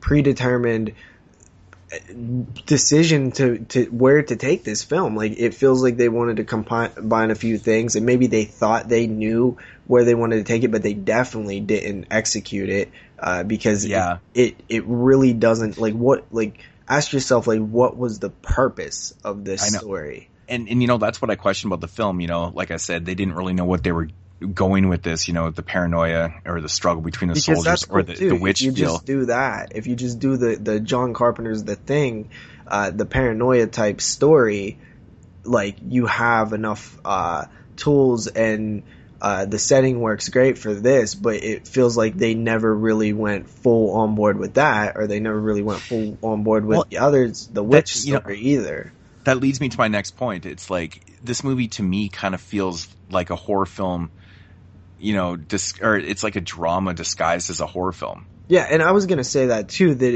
it's absolutely lacking in horror, because of the whole elements where they give you this idea of the witch and stuff, but then they never execute anything on it. They never show anything. It's like, what the fuck is going on? And it's like, it just seems like such a wasted opportunity. I think if they had focused a little more, or maybe a little less on the, the paranoia and the, the isolation. But I find that scary as well. No, it does. There's elements of that do work, but I think, because they keep bringing up, who the fuck is this? And she did all this stuff, and then it just doesn't go anywhere. Yeah, I almost feel like I would have liked that film better, though. I think that the, well, then don't give me that witch aspect then. Yeah, that's what I'm saying. That was the problem. Leave that shit out of there. That was the problem. But they never really ran with the paranoia aspect either, and that is the problem too. Because, I would have rather seen that film, but not this way, because they didn't do it right. There wasn't enough build-up. There wasn't enough high-pressure situations to There's really... absolutely the slowest build-up ever that doesn't even get to the point where it can explode, Yeah, well, the thing is, when you do the slow build-up, it has to be a pressure cooker, right? There has to be pressure with the slowness, and there's no pressure here. It just, you don't really ever feel it happening. It's just the tension, very long and lingering scenes, man. I mean, the tension in the film is basically yourself. You're watching this film and you're getting all tense. You're like, fuck, man, I just want something to happen. But, to be honest, you really just want the one character to get fucking killed. Yeah. Because he's such an asshole, man. And you're just like, fuck. And you kind of lose where I think at one point in the film they were trying to go towards this witch aspect, but then it totally focuses on this isolation and all this crazy shit. And you're just like, but I think the ending of the film is a total shit show, though. Because... what the fuck is that? That's you. Oh. Anyways, the very end scene in the film. You know what I'm saying? You're gonna put that into there, but it never really focuses. I don't know, man. I had issues with that. I don't know how you feel about it, but I think the very last shot in the film was just really, that's what we get? Yeah, the very last shot, definitely. I was like, oh, wow. But, I like the idea of the squad, I like these films like Dog Soldiers and Predator to a certain extent, and even, what was the film? The Outpost. These are solid. I felt that this movie was kind of trying to be like Outpost a little bit. A little bit. Completely different storyline, obviously, and stuff like that. But there was elements in the film that just kind of reminded me of Outpost so much. Mm-hmm. I actually thought about that. Yeah. But, and this was the one, for me. I thought this was going to be the one to do it. How, I've always had these ideas for the military or, a squad, a platoon of soldiers.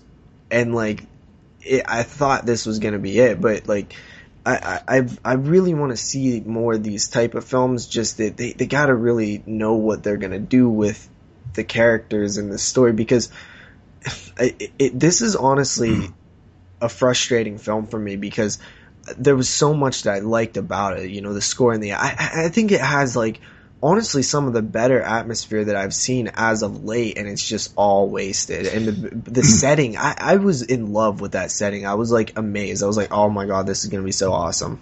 Yeah, the scene where they're actually outside in that really thick fog and they start firing that shit, that was fucking crazy.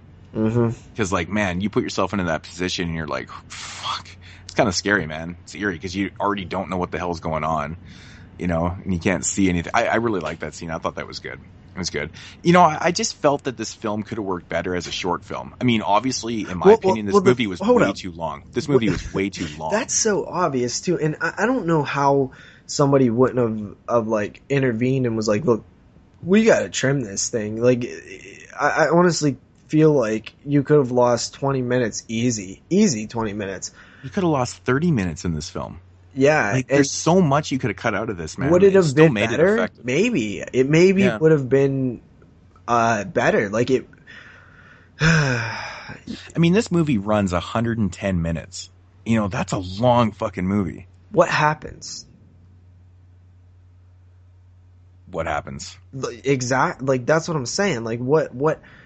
Like, I know exactly. With that long of a movie, it's like if somebody asked me like, well, what all happens in it, and I'm like, well, it's really atmospheric. Like, this is the whole movie is diluted. Really style over substance.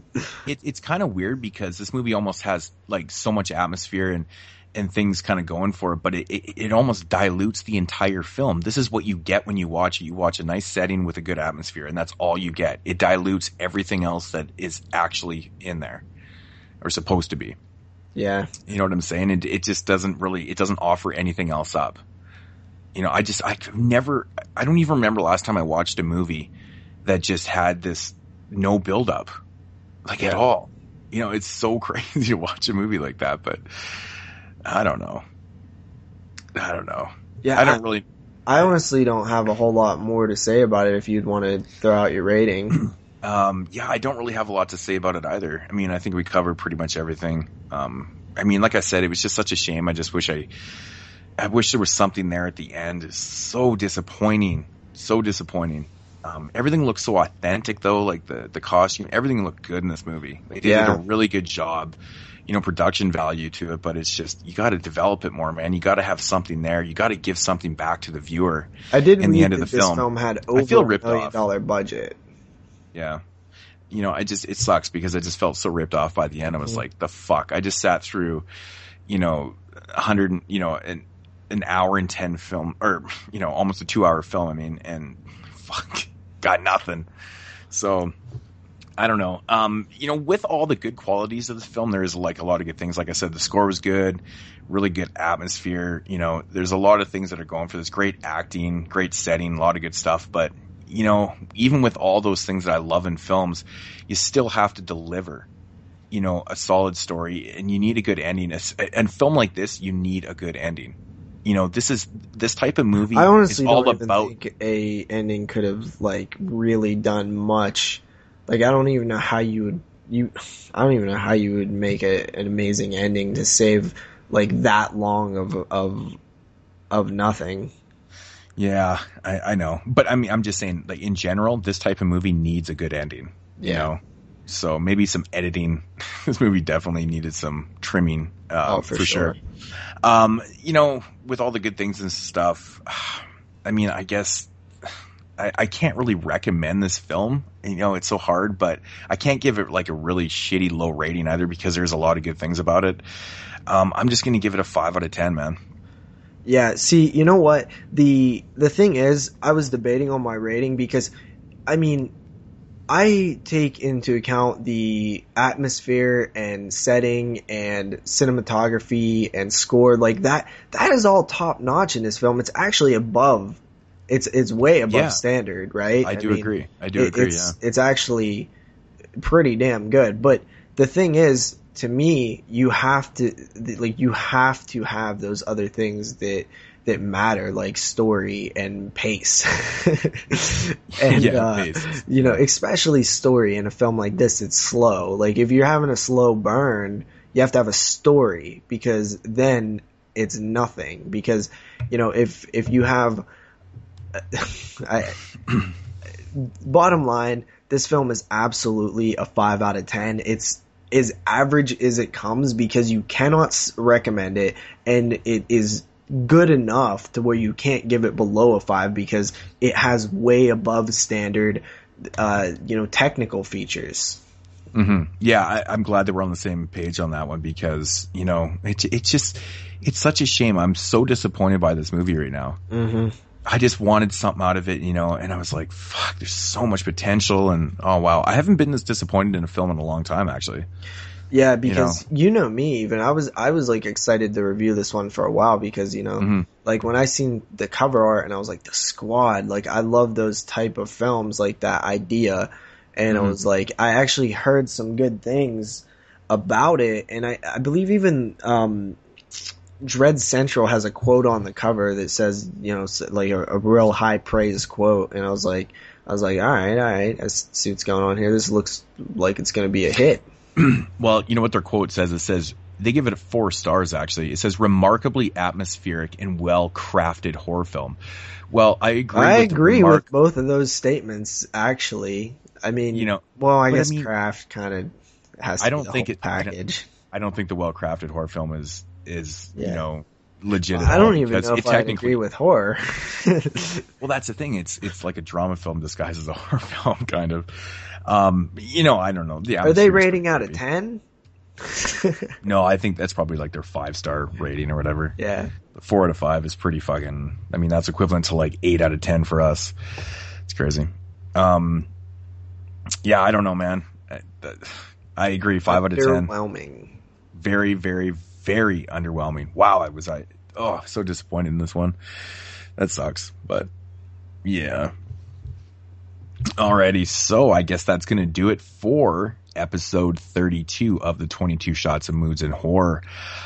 Generally, I would give it to Jeremy right now so he could, you know, ring off all of our websites and phone numbers and all that type of stuff. But this week, he is not here with us, as you've probably noticed for the last couple hours.